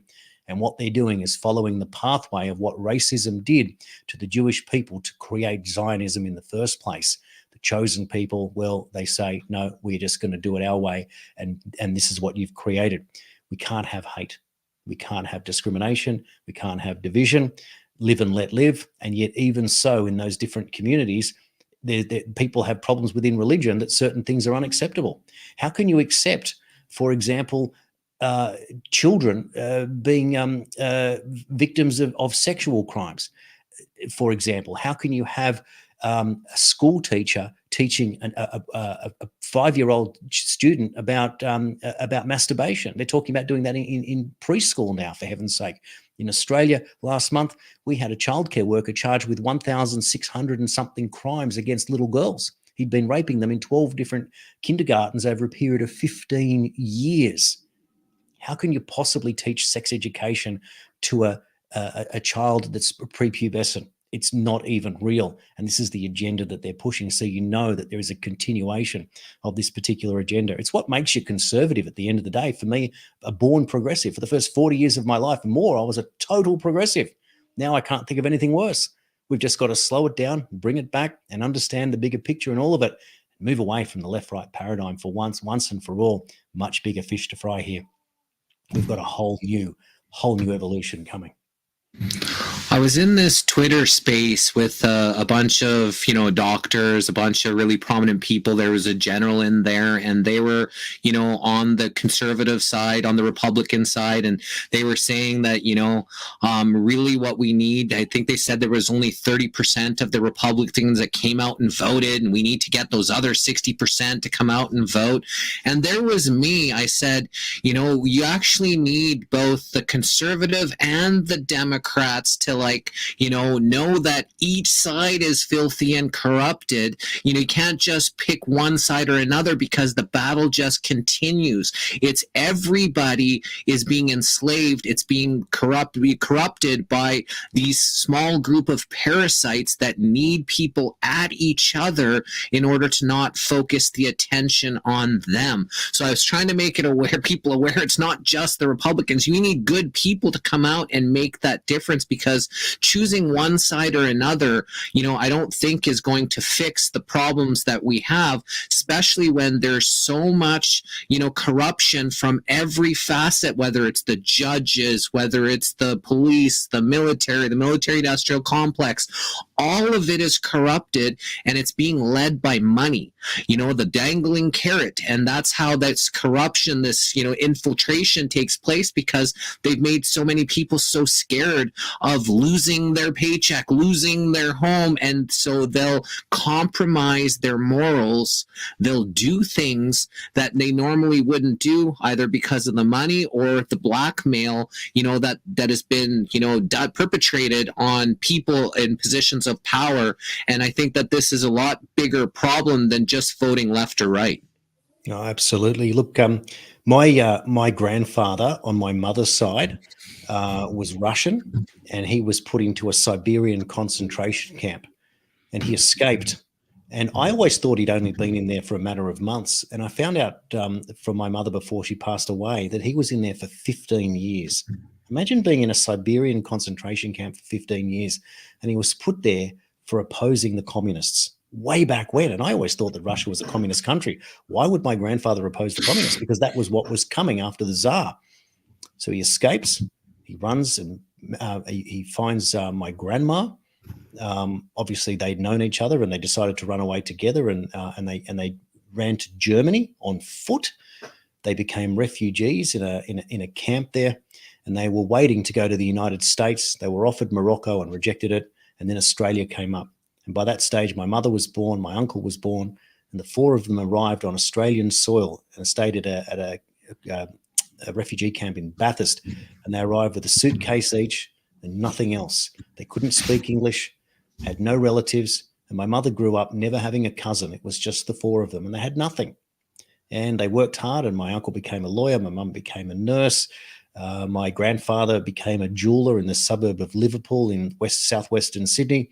Never, ever learnt to speak English. And when my uncle, his son, said to him, "Pop, why don't you learn to speak English?" And his answer was, never catch on, was his response in Russian, which was hilarious. So he certainly got that one wrong. And I look and I go, how is it, Jesse, that we can go from having absolutely nothing, and as Billy Crystal, again, I quote, in Siberia, sand was a beverage, to go from nothing to going to now that we can see ascension in the space of 100 years. Human history to move that quickly is just absolutely incredible. And the power obviously lies within all of us, but there's the workload that goes with it. But all you have to do is follow your intuition and just make a contribution where you see you can provide the most advantage, to which you get the most enjoyment out of. That's it. We have a comment here on our Rumble channel, and hi everybody that's here on our Rumble. It says, "Hey guys, we were evacuated from our town due to forest fire and told everyone to get out. If you stay, you're just in the way. Totally demonized anyone that stayed." So I'm not sure if that's a recent comment or a recent happening. That was a comment that just popped up. How is the fires going in Australia? My mom was there just before this all happened in January, I think, of 2020. Everything was raging fires. We've been having bad fires like here in Canada. As soon as the ice melted and Chuck the Turd had his coronation in, England, everything lit up fires here. It was almost like they were doing some kind of sacrifices, lighting things up. We have the stuff that's happening in Maui. We've had Richard Bram, who's a botanist, come here and say out of, I think it was like 50 fires or 30 fires that he gone and seen, only 2 seemed to be natural. The other were all trees burning from inside, tree leaves, still intact, while cars and houses were all gone. Have you been seeing, problem with fires there, ever since, we know about the ones in 2020, and how is that, I know you're just coming out of winter, going into summer. Is that a concern for you and the people in Australia? It's a very strange process, this fire season, right? Or any fire season here in Australia, because before COVID, we had, as you said, the big bushfires, and then we had floods. And the floods were worse than the bushfires. It destroyed parts of areas that people thought up in northern New South Wales. Lismore was being targeted to basically flood, let the rain happen, because they talk about cloud seeding as an example of why there was just so much water, because they wanted to get the people to move out to create a smart city in this beautiful part of the world. And so that was the first stage in that process. Now, what I've noticed about that, and the reason I brought that up, was that this year where I live, in fact, it was last year, we had some floods nearby where I am. But Maitland is an area that's characterized by low level, and it's known as a floodplain. So in this particular area where I live is not near the flood area. It's close, but it can't be flooded out. But what the insurance companies did to us was that they bracketed the entire postcode that takes in about 8 suburbs, probably about, 15, 20,000 people. And they put an embargo on the area for house insurance. So my house insurance 2 years ago was $1,500 a year. That's reasonable. Last year it was $2,800. We got a renewal in the mail for $4,300 for the same policy from the same company. We thought, we can't afford that. So we rang around some of the insurance companies. Some of them said, we can't even provide you a quote. And Australia's biggest insurance company, the NRMA, Jesse, quoted me, wait for it, $24,000 to insure my house for the next 12 months. Who can afford $2,000 a month, $500 a week, it will take to pay for insurance? It's more than the mortgage on the home. So that gives you an idea of just how crazy it is. So we're dealing with the aftermath of what's now going on with the fires. Now, in the lead up concerning the fires, of course, the green lobby, the climate change obsessed people, you get one warm day in October and they get onto the news, and the newsreaders say, oh, it's a stinking hot day here, and this is the sign of a hot summer. I've been watching this my whole life. I've always been obsessed with getting the numbers off the weather, a statistical person, mathematical. And every year it's the same way. You get one hot summer in 5 and the rest of them are mild. And then we had our hot summer. Now it's about 5 years. So we are due for another one. Maybe it's this year, maybe it's the next. But our problem is the usual management process. And the management process of backburning in certain areas hasn't been done for the last few years. They talk about it. And when the bushfires come, the rural fire brigade gets out there and he talks about how the backburning wasn't done. So in other words, they enable it by not being proactive enough. So if they're going to be bad bushfire seasons, it's because the people who tell you about it are the ones not doing their jobs properly. I'm mildly cautious, but it's not something that's consuming me at this stage, because I feel like we've had enough natural disasters now. It's probably not the year for it. Not that past performance is a guarantee of future success. It's just one of those situations. But yeah, when we've had some humdinger of bushfires here in Australia, they're quite shocking. But once again, the people are generally amazing how they band together and help each other out in these situations. But seriously, I think we all have disaster exhaustion. We need a summer off. That's where we are at the moment. Our province here with the fires, we've been hearing reports about insurance companies not wanting to give insurance the same way. There's companies like BlackRock and Vanguard who are going up and buying up all these homes. That looks like they want, people to own nothing and be happy, like, the World Economic Forum says. Do you guys know about BlackRock and Vanguard in Australia? And, are they, have you heard about them potentially buying up the homes and, house pricings? If someone's selling, it's going above market value and localers can't buy the houses because some company comes in, pays cash at more than what the people are asking for, which has been happening a lot here in North America. Look, The Australian property market is something that, look, the Australian people are obsessed. Unfortunately, in that process, with our immigration rate, etc., is very, very competitive. House prices are forever going up. I, for one, thought house prices would crash with the 12 interest rate rises we've had since May of 2022. They haven't.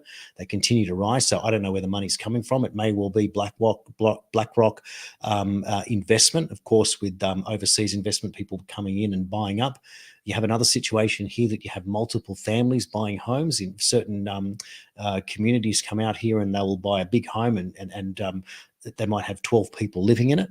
That's another way of getting into the housing market. So it's the Australian dream still. It is very, very difficult.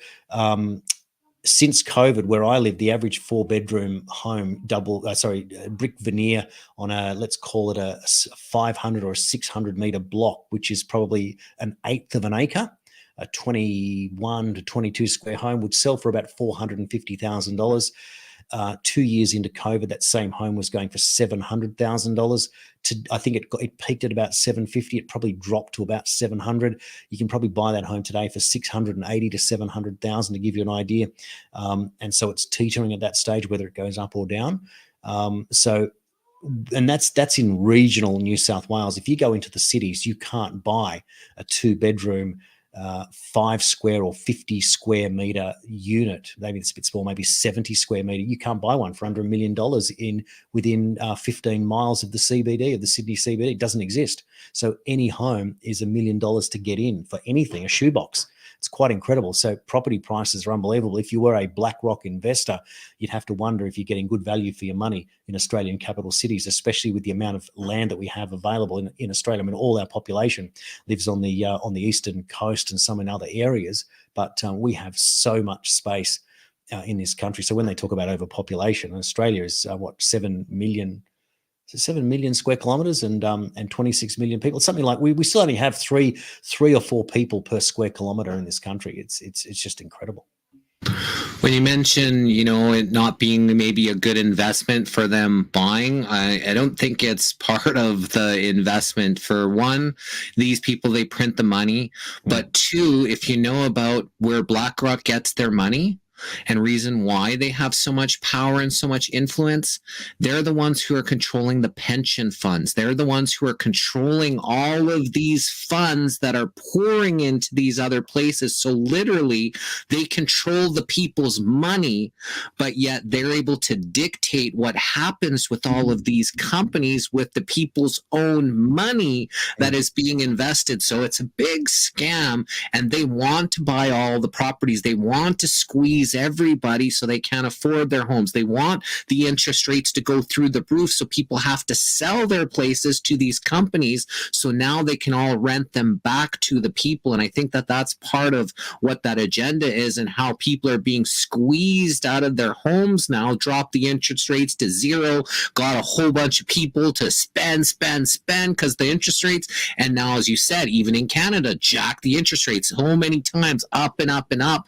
just to squeeze people out of it. So as they're squeezing people right now, how's the food situation in Australia? Has the prices gone up? Has there been shortages, because of some of these weather anomalies or this climate change BS that they were talking about? How is that for people being able to feed themselves in your country right now?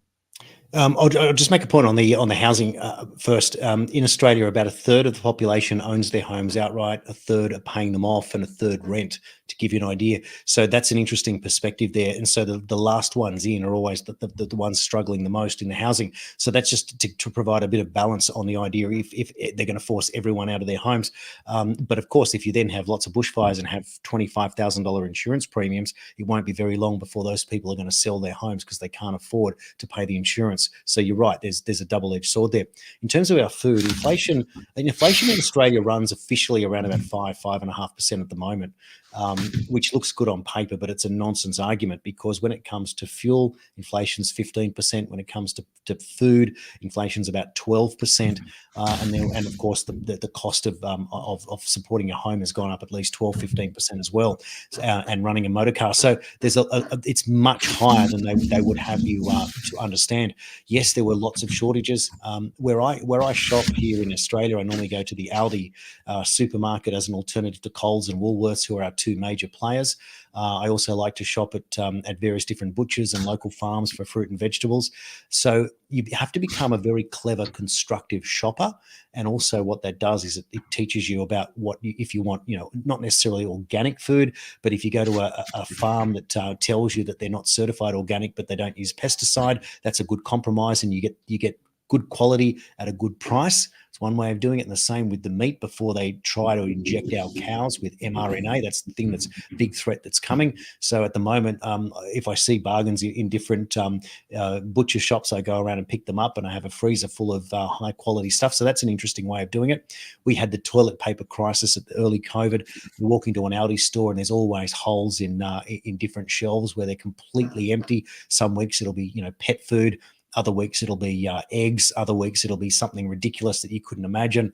It's different. But then I've got an independent supermarket near where I live, and I've been I go there quite a lot and talk to the owner, and he says we haven't had any trouble with anything that we've brought in. But having said that, I haven't seen him for a couple of months, and I've noticed that there are holes now on his shelves in certain things that I go in to purchase, and he just doesn't have them. And would you believe, Jesse, I went in the other day to buy bottled water because I just find it convenient. I don't like the tap water, and they had run out of bottled water.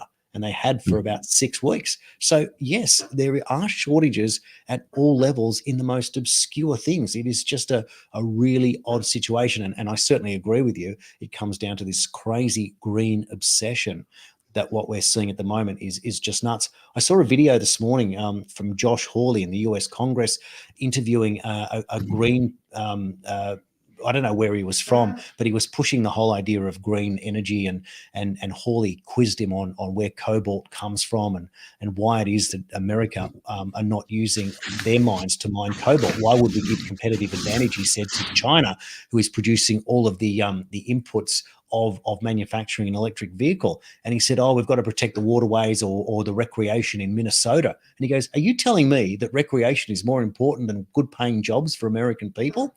And he cornered him on about 50 different things. But what we have is a situation where people get into these kind of bureaucratic positions or government positions of power where they get their gravy train, their 6-figure income, their importance, they put on a suit and they go out there and they do this stuff, and they are obsessed with what they've got, thinking that everyone will just go along to get along because they're the idealist with this great idea. And finally, with this new Speaker of the House, this Mike Johnson, and a robust new Congress, Conservatives pulling back on the funding for Ukraine. A little bit funny what we'll see with the funding for Israel, but that will change very quickly. And we're seeing that there is finally a political mainstream resistance to the nonsense that is the whole green agenda. When China and India don't play by the same rules, and we do, it's nuts. Here in Australia, we produce 1% of global emissions. And one of our leading government ministers was questioned why China's not part of that process. Why are we harming ourselves? And her answer was, I'm not concerned with China. I'm just concerned with Australia. And in that action, her policy of omission, of not counting China, was actually working against the Australian people. And in effect, she was working for China by punishing us that we get to buy stuff from China and pay a premium because of the rules that we punish ourselves with. It makes no sense. It's actually anti or un-Australian to do what she did, and yet she's still in power and still holding office. So the green movement is it's absolutely crazy what we're seeing. And it's like there's no more financial accountability. Money, as you said, is printed wherever you go. And the only reason you can do that is because you have an obsession to take us down a pathway to get to some idealistic approach that we all know is not fit for purpose. Do you know this green movement is kind of fueled by carbon credits? They want to have, these carbon credits. The actual carbon that's in the atmosphere is 0.04%. And so this is at a higher level in the last 10,000 years, but apparently before 10,000 years, the carbon was even higher. But what does carbon do? CO2, this is carbon. It actually feeds the plants. It feeds the vegetation. So there's a war on carbon, on carbon dioxide, on this carbon, which is actually feeding vegetation. So that's actually a war against the people, a war against us having vegetation. And it's for a 0.04% to get it down to 0.03. And same thing in Canada, we're responsible for 1% of the emissions, but yet people are paying extreme amounts for gasoline, for all these, because of carbon, carbon issues, which when we have these indoor grow houses, we actually pump CO2 into the area for the plants to grow. But yet they want to limit that, which is actually limiting us being able to feed ourselves. And then they want to block out the sun. You got this Yahoo, Bill Hates, that, he is, putting this proposal and actually doing some of these geoengineering, blocking out the sun. So have you seen a lot of plane spraying? Have you seen all of a sudden there's these, geoengineering, these chemtrails? You'll see a bunch of plane spray. All of a sudden it's cloudy. And then what happens, do you think, for the stuff that they're spraying, barium, aluminum, it settles down sediment onto the trees. And what happens when it goes on fire? It makes the aluminum oxide, makes things burn hotter and faster. So now it's burning the trees. That's helping with the carbon dioxide, helping with the oxygen. So it seems like this isn't cow farts and gas engines that are causing this climate change, because we all see there's weather anomalies, but it's not cow farts that are doing it. We actually see that they're doing this to us, but blaming the people and then charging a premium for everything so they can squeeze the life out of them, and then come as the saviors, as we have to come to save the day, that you'll own nothing, we'll own it all, but you'll be happy eating these bugs. Well, you've pretty much nailed it. That's entirely what the agenda is, isn't it? It's all a process to you'll own nothing and be happy. But at the same time, they're going to have to make sure that we don't prove that they created the virus and the solution, which is going to take it all back off them. That's what's amazing. And there's 7.5 billion of us, and there's probably 0.3 billion of them with all of their cronies and people that they have to pay to do their work. So we beat them out of that one. It was Leo Zagami that said the ultimate agenda in all of this. He described it in a paragraph, and I'll see if I can try and recall it. He said, there is a hidden hand that controls the planet, and that planet is not human. It's some form of higher intelligence, assuming that it's an alien species. And maybe it's the Anunnaki. And maybe it's the Anunnaki that live under the ground in Antarctica. Why did John Kerry visit 3 days after Trump was elected as Secretary of State to Antarctica? What possible business could he have had to go down there? Zagami argues that the plan is to bring the people out of the rural areas into the city, replenish the rural areas and build the smart cities, and in the process exterminate ourselves with their medicine. So in other words, a depopulation agenda, restoring the planet back to nature. And that says to me that the higher ups have an agenda to, that's right. And then the ETs will arrive, they will breed with the humans and create a hybrid race for the future of Earth's humanity, which won't be human anymore. And that says to me that the imbeciles that run the planet have been hoodwinked by this higher power and are subservient to it. They rush to create the virus. They rush to depopulate the planet. The smart city agenda is already there, and they're going to bring it in, and the aliens are going to come, and they're just going to wipe out the rest of the humans, and it will be their beautiful returned planet. And that suggests to me that it may well be an Anunnaki narrative. Now, it's just an idea, but it's a pretty powerful one that extends, again, another agenda, and it still has to be fought out. So none of this is set in stone. It's just what these crazy people believe. And the reason that I can arrive and accept that that's an idea, that they would believe it, is because I believe it all comes back to spirituality. And I think for mine, I grew up religious. I became an atheist. And then I realized that that can't be the case because of all the satanic behavior that was going on. And when I realized that there is a satanic influence inside the government and high power, I realized that if they believe in the devil, then God must be real. And that was the end of it. And my answer to that spiritually is you don't have to become a member of any religion. all you have to do to break away from atheism is to find God, whichever way that it is. And God is merely a higher power that put us all here in the first place, one way or another. You need only believe in it to believe that that's the case, because the alternative is to believe we were here by an accident and an unaware ape became an aware human somewhere in the evolution of the species. And we know that there's a massive missing link there, ironically, naming the show. But that's the reason why I fell out of favor with the idea that we're an accident. It's not possible that we got here by accident. Something's put us here. And when you believe that there's a higher power controlling it, all you do at that point is self-reflect, and you can only arrive at the fact that the enemy of my enemy is my friend, and these guys are doing the wrong and we're doing the right. If we were put here in the first place, then yes, we're custodians of planet Earth. But goodness me, Mother Earth need only treat us like a dog with fleas and shake us off with another earthquake, and that would be the end of humanity forever. So we're kidding ourselves if we think that we can change anything. And Bill Gates came to Australia in January of this year, and everyone's told that climate change, we've got to stop the temperature from rising from 1.5 degrees above pre-industrial levels. Bill Gates was asked about that at the Lowy Institute in an interview, and he says, I don't believe we're going to get to 1.5 degrees. We're going to get maybe 2.5 or maybe 3 degrees, he said. So in other words, they've already kicked the can down the road. So all they want to do is create a carbon taxation system, which is their idea to fleece off the top from the blood, sweat, and tears, the labor that 7 or 8 billion people on Earth are doing, so they can cream from the top to fund their jets around the world to tell us that we have to walk to get what we want and to live in these smart cities and our 15-minute cities so we don't have to go very far. And that's their way of, again, controlling us. It's evil. It's not true. It's a conspiracy against the species, and it proves that they believe that they are not Homo sapiens like we are. They believe there's something else, and that's another part that is a huge, huge rabbit hole to go down.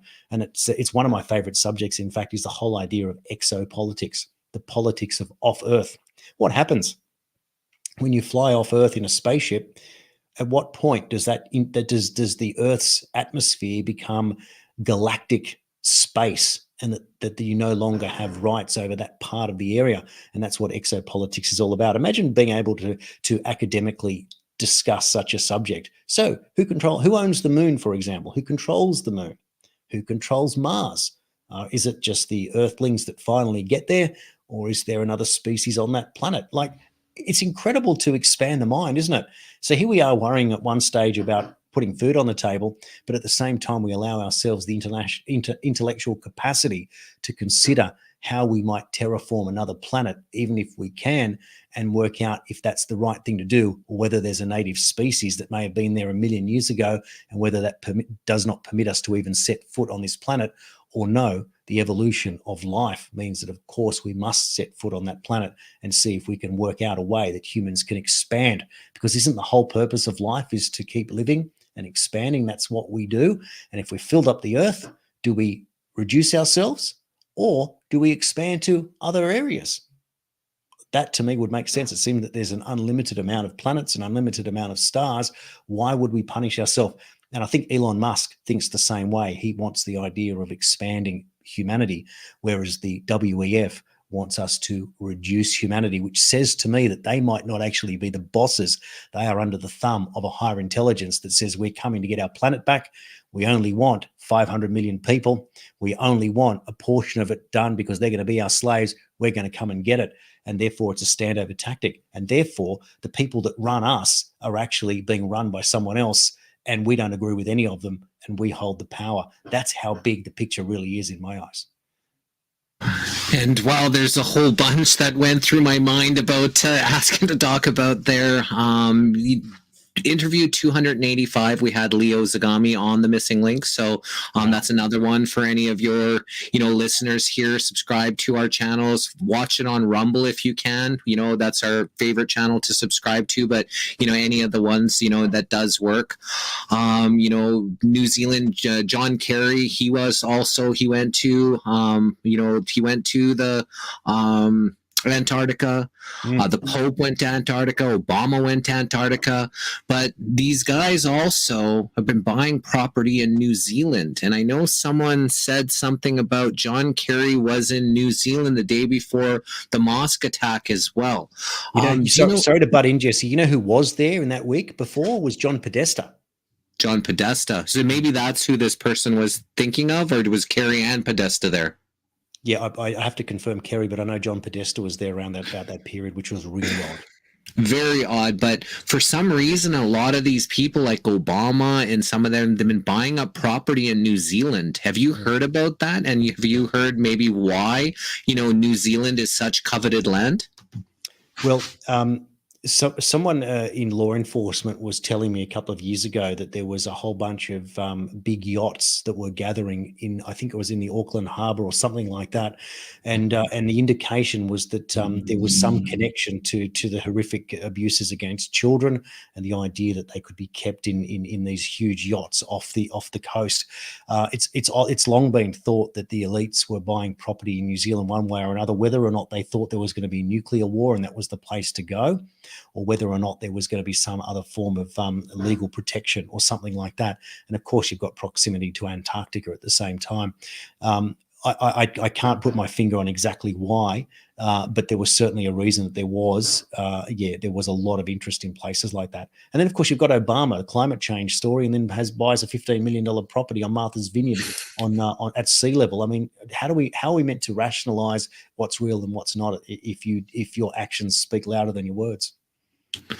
And they talked about, these property developers developing all these, sky rises, these properties on beach level. They showed the Statue of Liberty in 1980, the water level of it's now, so there's a lot of this stuff that's deception, deceit, in order to convince people that what they're doing is, proper. And when you talk about, some of this hidden hand about who's pulling the strings, it feels like it can't be human, what they're doing to the people, how they could actually, other humans could do these to humans.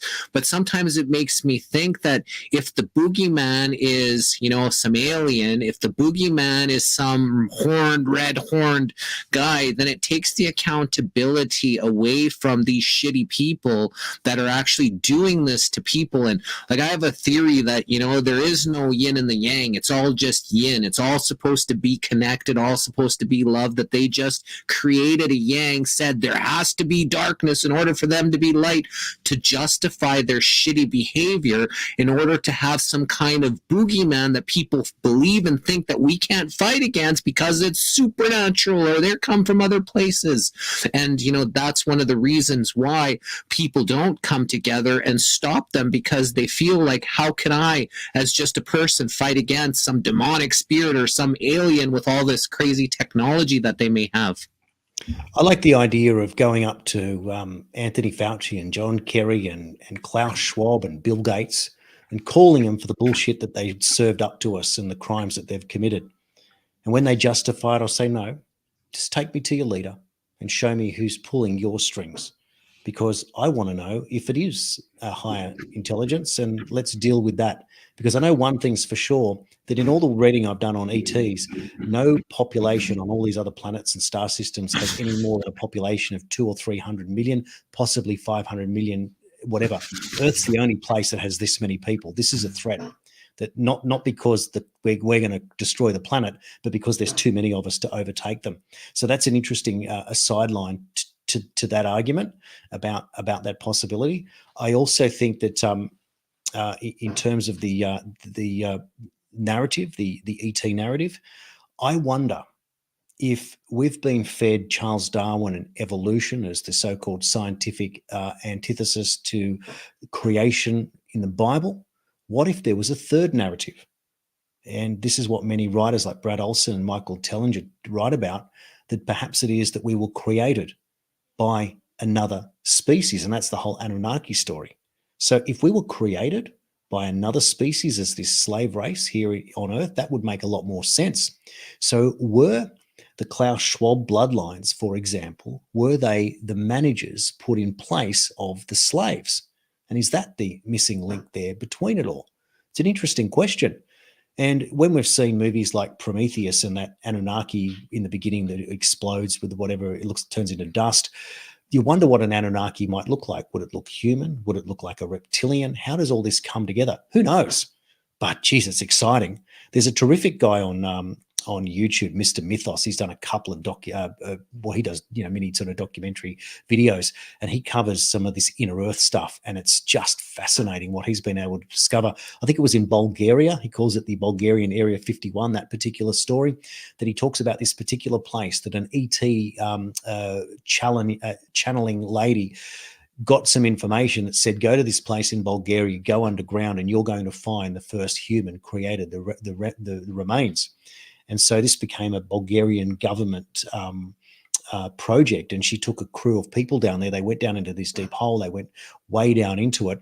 And then she got down to some stage, and they were communicating back with, or bureaucrats or authorities, and they saw lights and arrows and pointing in a certain direction, and she reported it back. And she thought she was finally moving into this huge cave where she was going to find what she had been told to do. She was immediately ordered out of there, and the government came in and filled this entire massive cave full of concrete and sealed it to never go back in. And one wonders, therefore, if in fact she was going to discover a part of this reality. And we all talk about inner earth type of stuff or underground, etc. And the truth, we're looking up, looking for the answers, and maybe it comes from within. And again, yin and yang, we're told left, but we go right. We're told to look up, we look down. We're always deceived. All of it is a deception. So you wonder what in fact is true in all of it.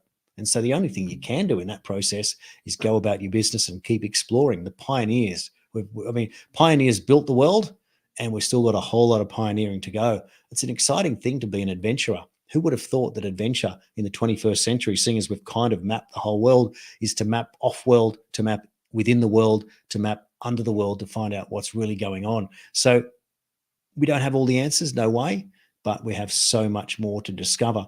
But what we're seeing on the surface with what's going on at the moment, that Joe Biden is the weakest US president in history. Justin Trudeau is the weakest Canadian prime minister in history. Anthony Albanese is the weakest prime minister in Australia's history. It goes on and on and on. And these form three of the Five Eyes countries, with the UK, Rishi Sunak is pretty weak.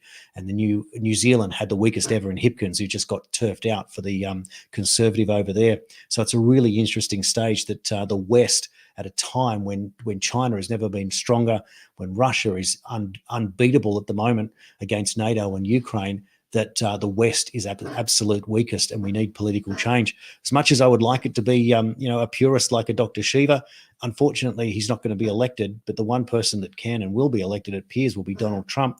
And the other side of that, I think that Robert F. Kennedy will fight a good fight. I think he's going to do the Ross Perot to the Bidens. It's interesting that Trump and Kennedy on the surface are enemies, but they're not, because the reason Trump is there is because of Kennedy. That's the whole part of the platform.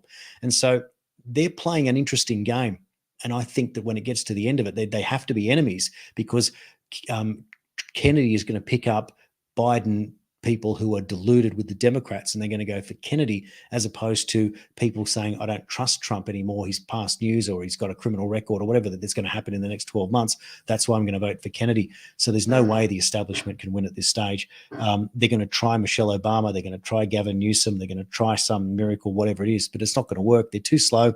They often work on the same repeated patterns as what they've done in the past. The only thing they can do is put more drop boxes out there and hand out more ballots and pretend that it's all kosher and no one would ever dare cheat.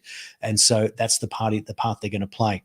But when you've got a mobilized American situation and they're going to vote for Trump and or Kennedy, Trump gets in, Kennedy becomes his attorney general, and then goodness me, that's when the fun and games begin, because Kennedy is going to get, not, I wouldn't say revenge, but it will be revenge, but they're going to go to the cleaners and do the work that they couldn't do before. You wonder just how big this thing's going to be.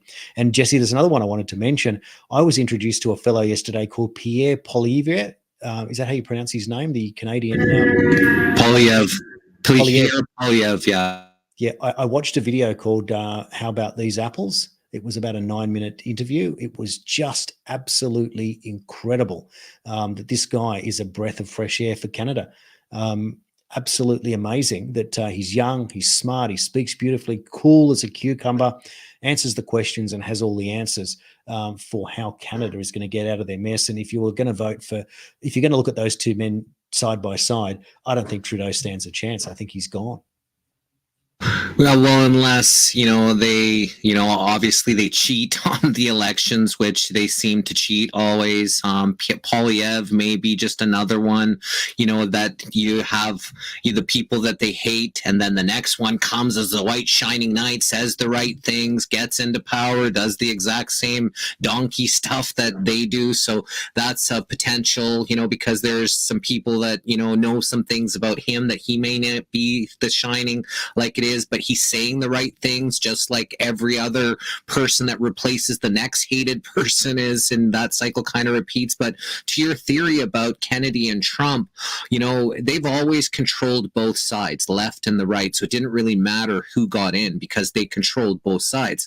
But if Trump and Kennedy were on the same side, but on a good side, wouldn't that be ironic, them running against each other? So it wouldn't really matter if they were actually on the good side. I still don't know. I've heard some warmongering stuff from Kennedy. He says the good stuff about the vax, but then when it comes to what's happening, in Palestine, let's go annihilate them. And, that's kind of the warmongering mentality, which I don't like. So again, I'm kind of skeptical on whether or not he's on the right side. And I wanted to comment about what you're mentioning about your option 3 about, the Anunnaki.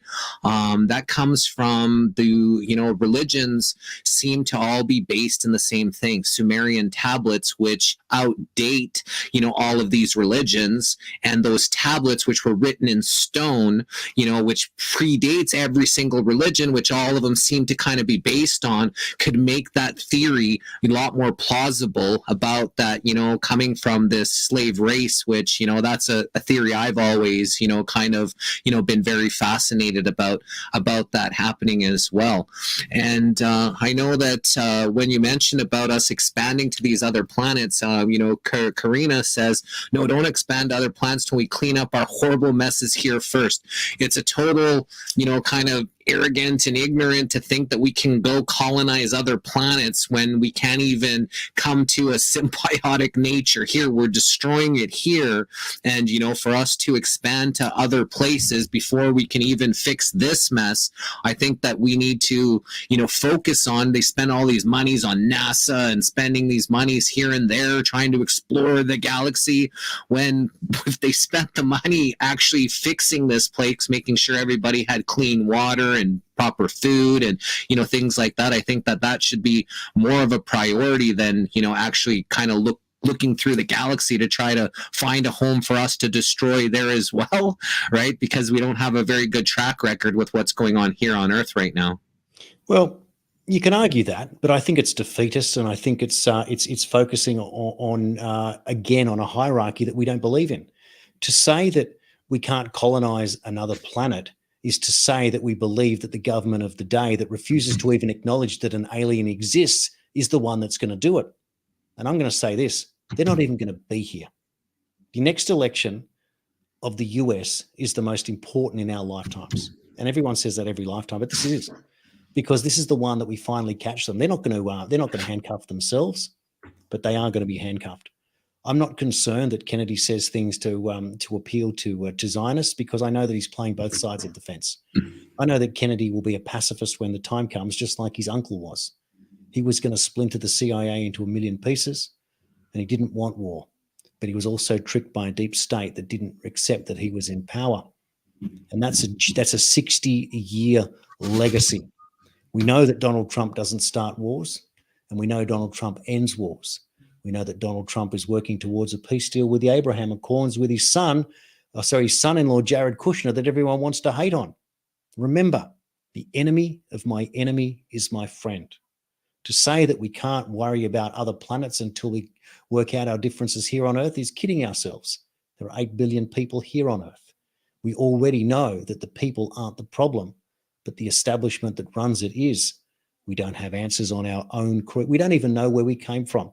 We can't agree that we're God created, ape created, or Anunnaki or something else created. So in other words, we don't have enough knowledge to even think about how we're going to get off this planet. So we have to go inside the planet and work out what the bloody hell is going on down in Antarctica. And we'll get a whole lot of answers. And then we have to get some honesty from people. Imagine if we could actually interview Buzz Aldrin about what he actually knows with all this innuendo about flying to the backside of the moon and seeing that it was lit up with alien species. Imagine if we could actually have that conversation. Imagine if he didn't have to be intimidated with a Freemason ring on his finger telling us that he can't tell us, but he gives it to us in some form of innuendo. It's I'm just looking at that comment. Just got distracted. But there's so many possibilities, but we can't tie ourselves up saying that we have to be, again, idealists before we consider possibility. So I'm not offended by the idea. I just find it very self-defeating that we wouldn't allow ourselves to expand. We don't know how we're going to fix it, but we do. All we have to do is hold them to account for the virus and the solution. And that opens up Pandora's box that fixes humanity forever. Because we all agree on one thing: we don't need this government. So why is it if we get rid of them, would Earth still be rubbish? It wouldn't be. Could you imagine? Could you imagine if we were able to, like the end of that movie Schindler's List, when the Jewish people walk over the hill singing Yerushalayim Shel Zahav, Jerusalem, city of gold, and they've been liberated? Could you imagine if we were Protestant, Catholic, Christian, Hindu, Jewish, Muslim, holding hands, walking together into Gaza, into Israel, into Egypt, into the Mediterranean, and we say we don't need them anymore. We are all humans, and we're all here for the same purpose: to love our children, to raise our children, to leave the world better than we found it. And if we're smart enough to get off and go to another planet, we're going to do that too, because that's all we're here for. No one was born bad. We were indoctrinated to become bad. Why would we think that we're going to remain bad when we just get above it?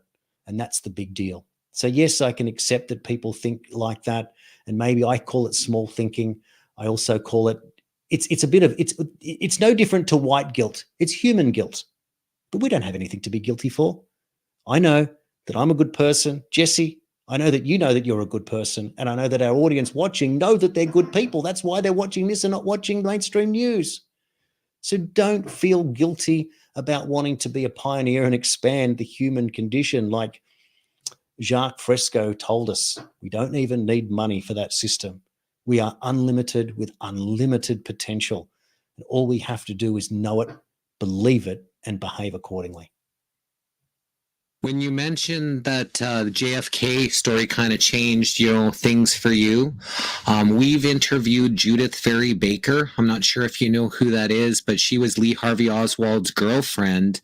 At the time, he was actually a CIA asset, and they blamed it on him. He actually loved Kennedy and would have never done that. So she came and told the account. She's written, books about this stuff. She's had her, trunk door slammed on her head and things like that over trying to shut her up and things over the years. So she's fascinating. She's 80 years old. So we've interviewed her now, I think 3 or 4 times. She was actually hired because she was brilliant, and she was able to accelerate cancer in mice, 50 years ago or maybe even 60 years ago, that they wanted to put that into an injection, the vax, in order to give it to Castro, to kill Castro. So she was involved. What a crazy wild story, that she was involved in. And then when you were just mentioning about the stuff with the inner earth, so I'm not sure if you know who Gene Decode is, but we've interviewed him a bunch of times, and he was just on a couple days ago, and he was saying that there are inner civilizations. There's 12 continents in the inner earth with the clean water oceans, with a lot of different animals that they say called maybe like dinosaurs or dragons. So there's lots of things through that Antarctica that are in the inner earth that people don't even know about or aware about, and they're keeping things very, very hush-hush about the giants, about how things were, the Smithsonian hiding things. So they've been really hiding our true history. And today we interviewed a guy who was working on a research facility in South America, in the South Pole, in Antarctica. And what they're creating there is direct energy weapons. And so he was actually a maintenance guy that had keys to the whole facility. And there was 48 people in this research facility, and every single person had a compartmentalized job.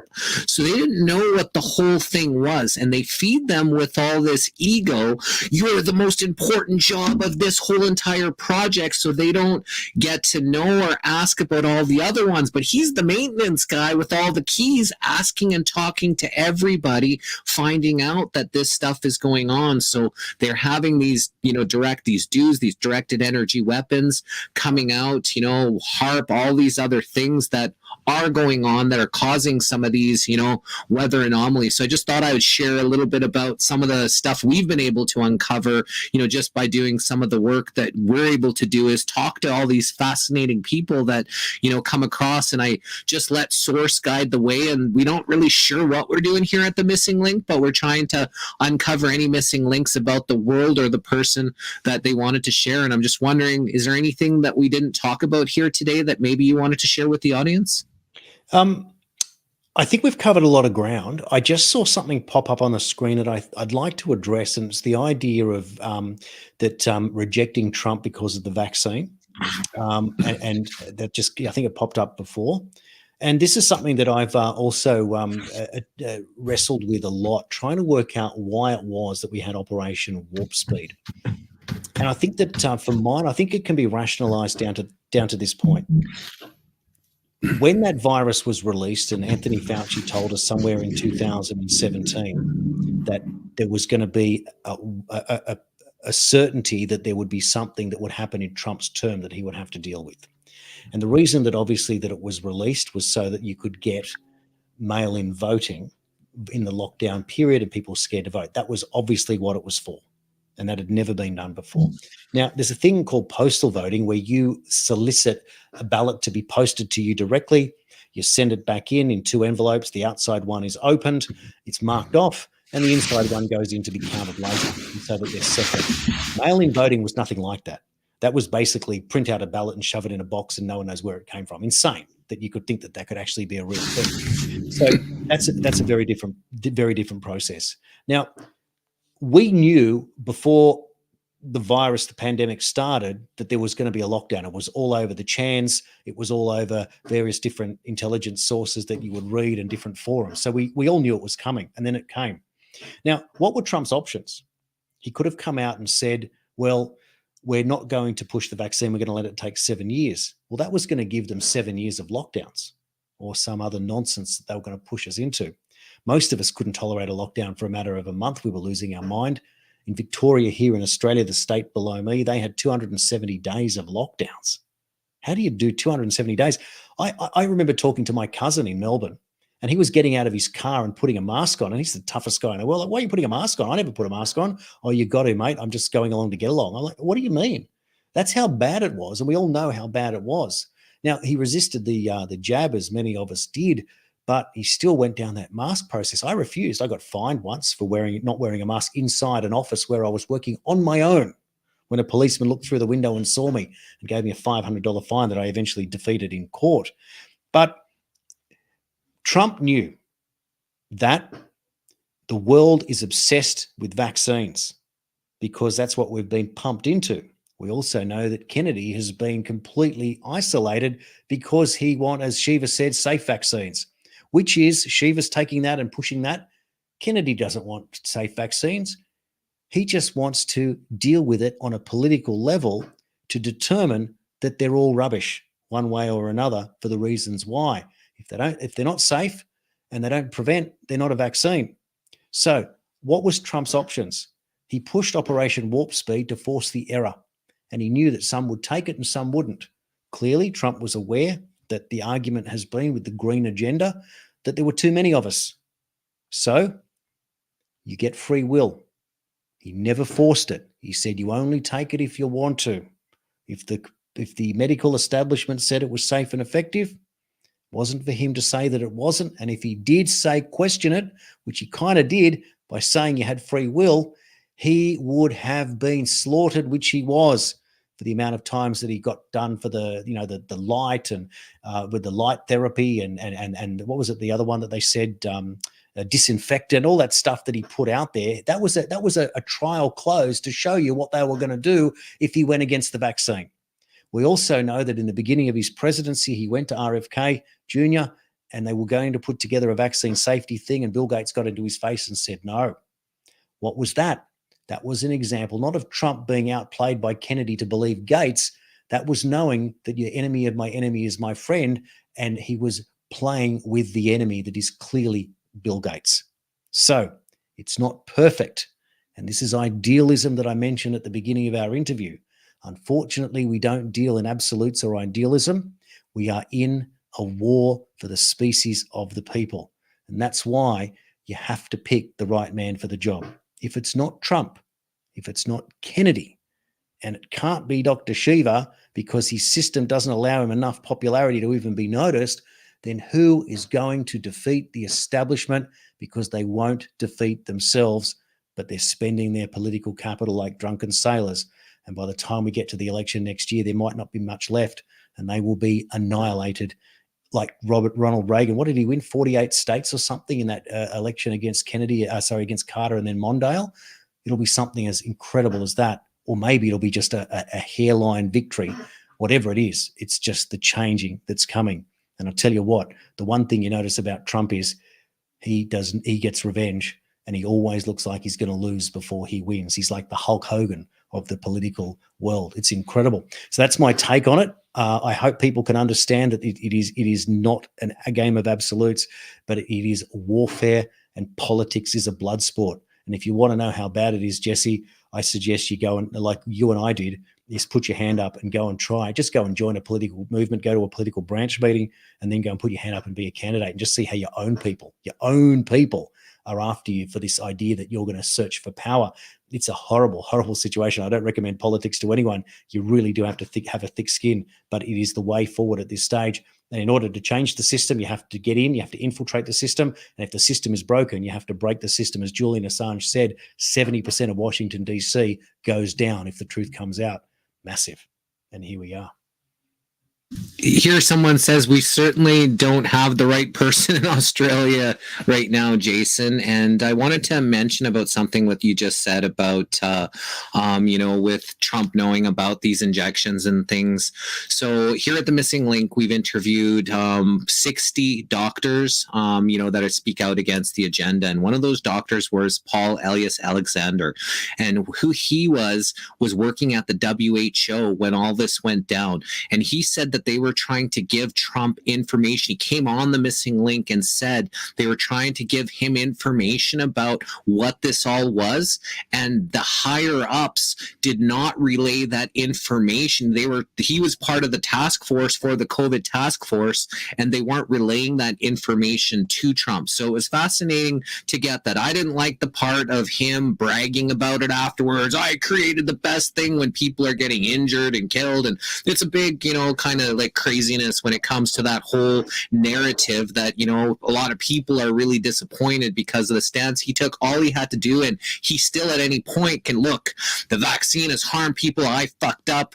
I shouldn't have promoted it. I shouldn't have, there's things, any politicians out there that go and speak real truth that we all as people see, those are the people that can be more trusted, right? And there is this weird game that's going on, and, that they say that people don't understand. So still trying to disseminate what I believe, what I don't believe, what I'm in alignment with and not. But my last question I have for you before we wrap this up is the whole narrative about these people in these truth movements and these freedom movements, and the people going after each other, attacking each other. He's controlled up, when there's a visible enemy that we all have. We all know they're coming out from underneath their little snake caverns and, things that we actually know. But when the people and the groups and the movements are at each other, it seems like it's hard to make any headway because we really need to unify with each other. You're all my fellow brother and sister, and we're not against each other. We're not, but it seems like because these attacks are continued on with all the big popular groups that we can't really make a lot of headway because we can't even figure out, if we like people, in our own countries or in our own groups. So just wondering if you experienced that in Australia, and then how you dealt with, that, maybe interviewing people that people were calling controlled ops, or, and they said the right things, they did the right things, but yet they would still be attacked by other groups to not have any, good, good backing with the people, because they were too worried that they weren't even on our side. Well, on the whole controlled opposition thing, the Trump story in the vaccine is the perfect one, right? It's the perfect biggest example. If Trump was boasting about that vaccine, he knew that half the population hated him, not just didn't like him. You either love him or you hate him. So I would have thought when Trump was promoting the vaccine and saying how wonderful it was, I thought he was doing that as an anti-cell to stop you from taking the vaccine. And it still didn't work. Imagine you hated Trump and he comes out and says, this vaccine's so brilliant, go take it, and you still go take it. What kind of person are you that you would do that? So that's a character test. That's a big one. Now, the controlled opposition thing makes me absolutely crazy. Oh, there you go. Ricardo Bossi is not who you think he is. Ricardo Bossi is, I've asked to interview that man 5 times. He refuses to be interviewed by me. I've asked him and I never got a response. Yep, not interested. Now, Bossi, if you start digging, it's a very, very strange family story. Now, I don't know if I should go into it, but if you look into it, you'll find out that his mother and his father, back in the 70s, one of them, I think his mother was friends with Tammy Fraser, who was the Prime Minister's wife, and his father was friends with Gough Whitlam. Both of them were first-generation immigrants. How is that possible? It just seems impossible. Now, another crazy thing about that story was that his father ended up having a secret family. His mother found out and she took her own life. It's a horrible story. Nobody seems to know Bossi in the military. However, he looks like G.I. Joe and speaks as if he was Abraham Lincoln. He's got presence and magnitude and arrogance to boot. But there's something strange about that idea, because Bossi told his people in the referendum to opt out of voting, playing down that sovereign citizen line. If you were going to stop the globalists, you had to defeat the referendum, because you didn't change the Constitution of Australia. And he didn't support that. That makes me suspicious of what he's up to. So there's a strange connection. I can't quite put my finger on it, but his support base in Australia is less than 1% of the political divide. He got less of a primary vote in his electorate in northwestern Sydney than I got in mine. And he's known as a party leader, and I'm not known as a party, just another candidate. So I find that fascinating as well. So it's one thing to, you've got to win 51% or have that amount of support. If he's got 99% of the population who don't support him, he's not very effective. So he sounds right, not right. There are other people in Australia, some very, very good politicians. Look, Alex Antic is in the Liberal Party of Australia. That's the Conservative mainstream party, very good operator. Gerard Rennick has lost his pre-selection. That man has served the Parliament of Australia brilliantly out of Queensland. He's been discarded. He should just get picked up by the One Nation or another party, but the way the system works, he won't get elected. My friend, Senator Ralph Babette, who got elected, is doing some good work. He's limited by the fact that it's quite small in what he's doing. Craig Kelly was a very effective parliamentarian. Malcolm Roberts is doing great work. There are some interesting, decent people out there, but Ralph says to me, he says straight out, it's a cesspit, an absolute cesspit, Parliament House of Australia. So this is why the system is absolutely poisonous. And the only way is you either infiltrate and get dirty and get the world throwing axes at you like they do at Ralph, but you grow a thick skin and you get onto it. Lucky the man was a real estate agent in his previous life. He can take it. So that's part of the process. I don't know who's going to be the person in Australia that's going to rise up and get us out, but I do know that there's enough good people. The controlled opposition and the white anting of different people is really, really tough. I experience it. There's also there's two sides to it. There's the people that go after what they call in Australia the cookers, or the conspiracy theorists, or the people that didn't take the jab. They call us cookers. And even the Treasurer of Australia, what's his name? I can't even remember his name. That's how insignificant he is. It'll come to me in a minute. He even called us cookers. You can't discriminate against anyone, but the Treasurer of Australia, Jim Chalmers, called us cookers. What a disgraceful situation. And Albanese also vilified us as well. And Ray Martin, once Australia's greatest journalist, called us dickheads if we didn't vote yes in the referendum, despite the fact that it was non-binding. Coming back to finish up in the idea of this process, please, idealism is great, but we are competing with idealism in the world of politics. Be encouraged that people are out there and that they're really working their backside and guts out for this. Some people make mistakes and some people can be criticized. If someone wants to make a little bit of money and they sell something, that's not really a reason to hate on them. We have to put food on our table ourselves. Some of us are effective and some of us aren't. It's still a tiny little microscopic community that's divided. But the only way I would like to see is I'd like to see Bosey come to the table. And instead of accusing Craig Kelly of being a bad guy, prove to us why he is, put up and shut up. But even so, in politics, you have to deal with your enemies to get forward in all of this. So all of these people should be coming to the table and willingly doing it. But those that are in politics like the Malcolm Roberts, these guys are seasoned. They're still picked on, but they're very, very good at what they're doing. Even if we're critical of what they say, they're fearless. They work hard, and it's not easy, Jesse, is it, to get in front of a camera and just learn how to keep your head still, look at the camera, ask the questions, not be distracted. It's a difficult thing to do, even what we're doing right now, but practice makes perfect. All of the good old cliches, they're all true. Trust each other, ask questions. I find I do my videos, Jesse, put out these videos, some of them get 50,000 views. I get, I don't know, 3 comments, and sometimes I get 2,000 comments. I can't understand why people don't just ask questions, but they don't. I have a very low comment rate on my posts. I don't know why.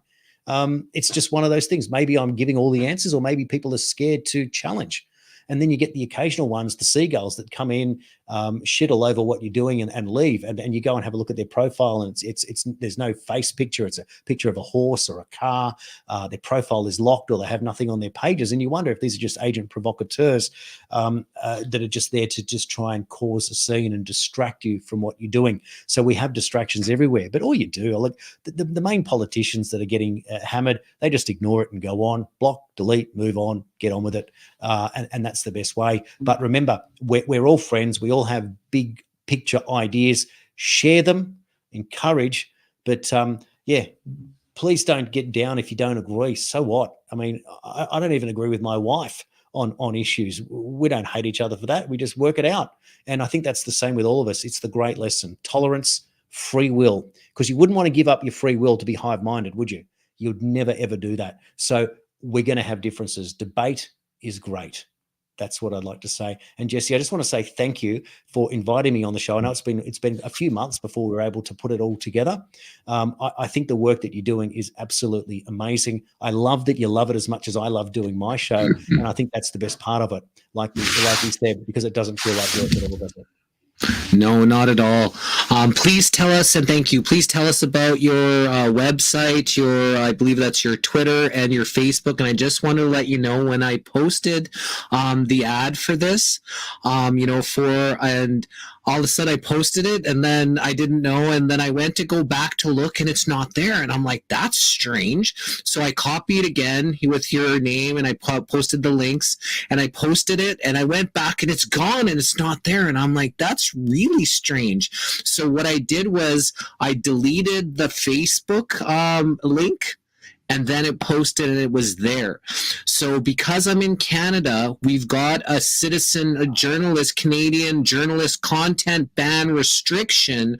And so as I posted it, it wouldn't show up. And I'm like, what the heck is going on? What's with this guy? Why is him not posting? Because we've been pretty free to skate pretty free on Facebook. Recently, when that Canadian stuff happened, they shut down a whole bunch of our accounts. They block things. I couldn't get into my account. They gave me 776 cybersecurity warnings for their files for the missing link. People that have posted and shared our stuff got warnings and all these things to make people more scared to post our stuff. So there was some stuff that subtly that they did. And then our views, we had anywhere from 5 to 50,000 views on our Facebook. That was our biggest platform. That's how we started. We had Judy Mikovits, who had like 25 or 30,000 views on, for her. We had her a bunch of times on. And then before that happened, I had someone that nobody really knows very well. She's a little content creator, had 5,000 views on Facebook. The next week after they came with that media thing, that they just passed it, Judy Mikovits had 500 views. And someone, nobody the week before had 5,000, and we were getting 25, 30, 40,000. So we immediately saw us get hit. We got hammered on Facebook. Now our views on Facebook are anywhere from 500 to 2,000, opposed to 5 to 50,000, 80,000, what we were getting. So we've seen a visible hit. That's why we're pushing people towards our Rumble channel. We're up to 6,000 subscribers on Rumble. They actually remunerate us for views. It's actually getting more people right now. There is more people on our Rumble than there is on any of our other channels. So we're building up that channel in case some of this stuff happens. So Yes. like Monty said here, best show in a while, Jesse. I even made it time to watch it live. So really enjoyed the conversation. You're very well educated. Great show. It's good to see and converse with people that kind of is awake and aware and, know what's going on in the world. So, thank you so much for coming here and sharing this time. And please let us know about these links at the bottom and how people can connect with you and where they can see more of your work. Yeah, no, well, thank you very much. Just quickly, World Series News is the name of my channel. When you go to Facebook, if you type that in, it'll come up. It's actually called World Series News Underground TV, but you find me on the World Series News. The reason I named it World Series News is that it's a play on Australia's 1977 Kerry Packers World Series cricket. Not World Series baseball, but World Series cricket that he invented. At the time, it was to take on the very staid old establishment that wouldn't let him broadcast the cricket. And he beat them and create his own format called World Series cricket. So it's a stick up the backside of the establishment, but in the news format. That's where that came from. And the name Jason Q Citizen, at Jason Q Citizen 1 is how you would find me on Twitter. And Jason Q Citizen is a play on, obviously, John Q Citizen as a citizen journalist, and using that middle letter there is obviously to play with the heads of all the people that think that the Q is the greatest thing in the world or the worst thing in the world at the same time. So it's nice to play a little bit of a mind game there. And YouTube, you can also look me up under Jason Q Citizen. And of course, on tntradio.live, my show is called Compass. It plays at 1 p.m. Brisbane time, Monday to Friday. I think that would be close to midnight on Eastern time in the US, Jesse. But of course, all those shows come up as podcasts within a few hours. You can listen back to it. And next week, I believe Alan Dershowitz has been booked to come on my show as an example of, which is a pretty big interview, of course. And we'll be, I actually want to quiz him and just run this by you. I'm going to do this on air, which I probably, whatever, if it doesn't happen, it doesn't happen. I want to ask him the question, given that he has been a legal advisor to both Barack Obama and Donald Trump.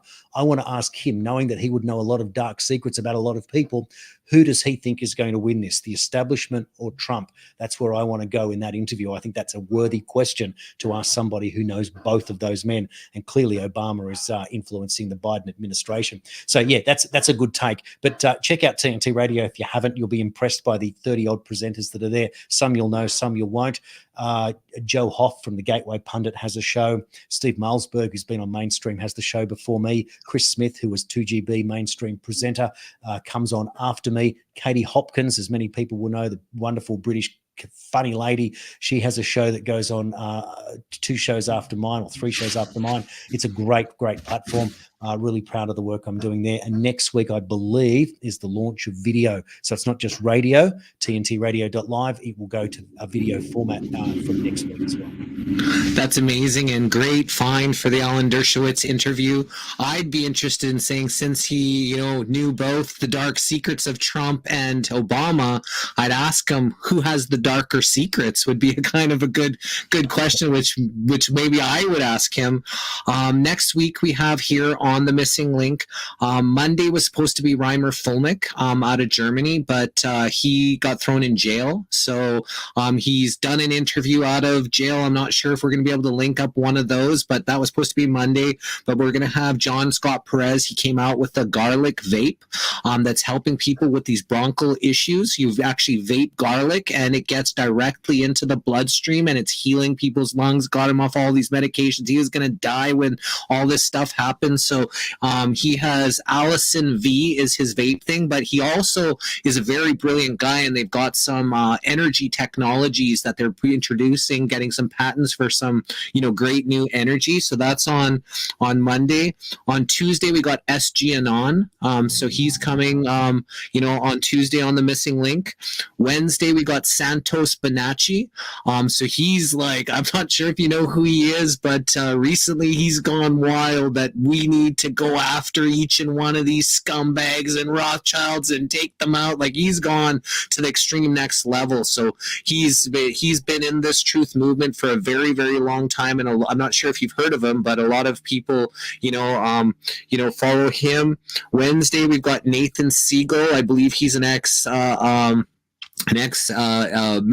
military, but not an FBI, like one of the CIA agents or an agent, that's coming and talking about, stuff that's going on. And then on Friday, we've got Dan Willis. He was in the 2001 when they came out and were talking about the secret space program and all that kind of thing. So he was actually there with Stephen Greer at that whole time when they came out. They didn't get a lot of media play. We've had him on the Missing Link a few times. So we got a really big week on the Missing Link, just trying to bring the best information that we can to the people.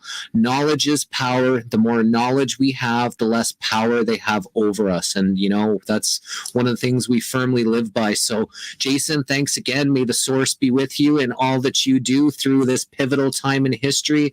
And thank you, everybody, for all your likes, comments, hearts, and shares and stars. We appreciate all of your love and support, however that is. Please give it a thumbs up. If you're new, part of Jason's, audience, please subscribe to our channel, especially our Rumble. That's the one that we're really trying to build up.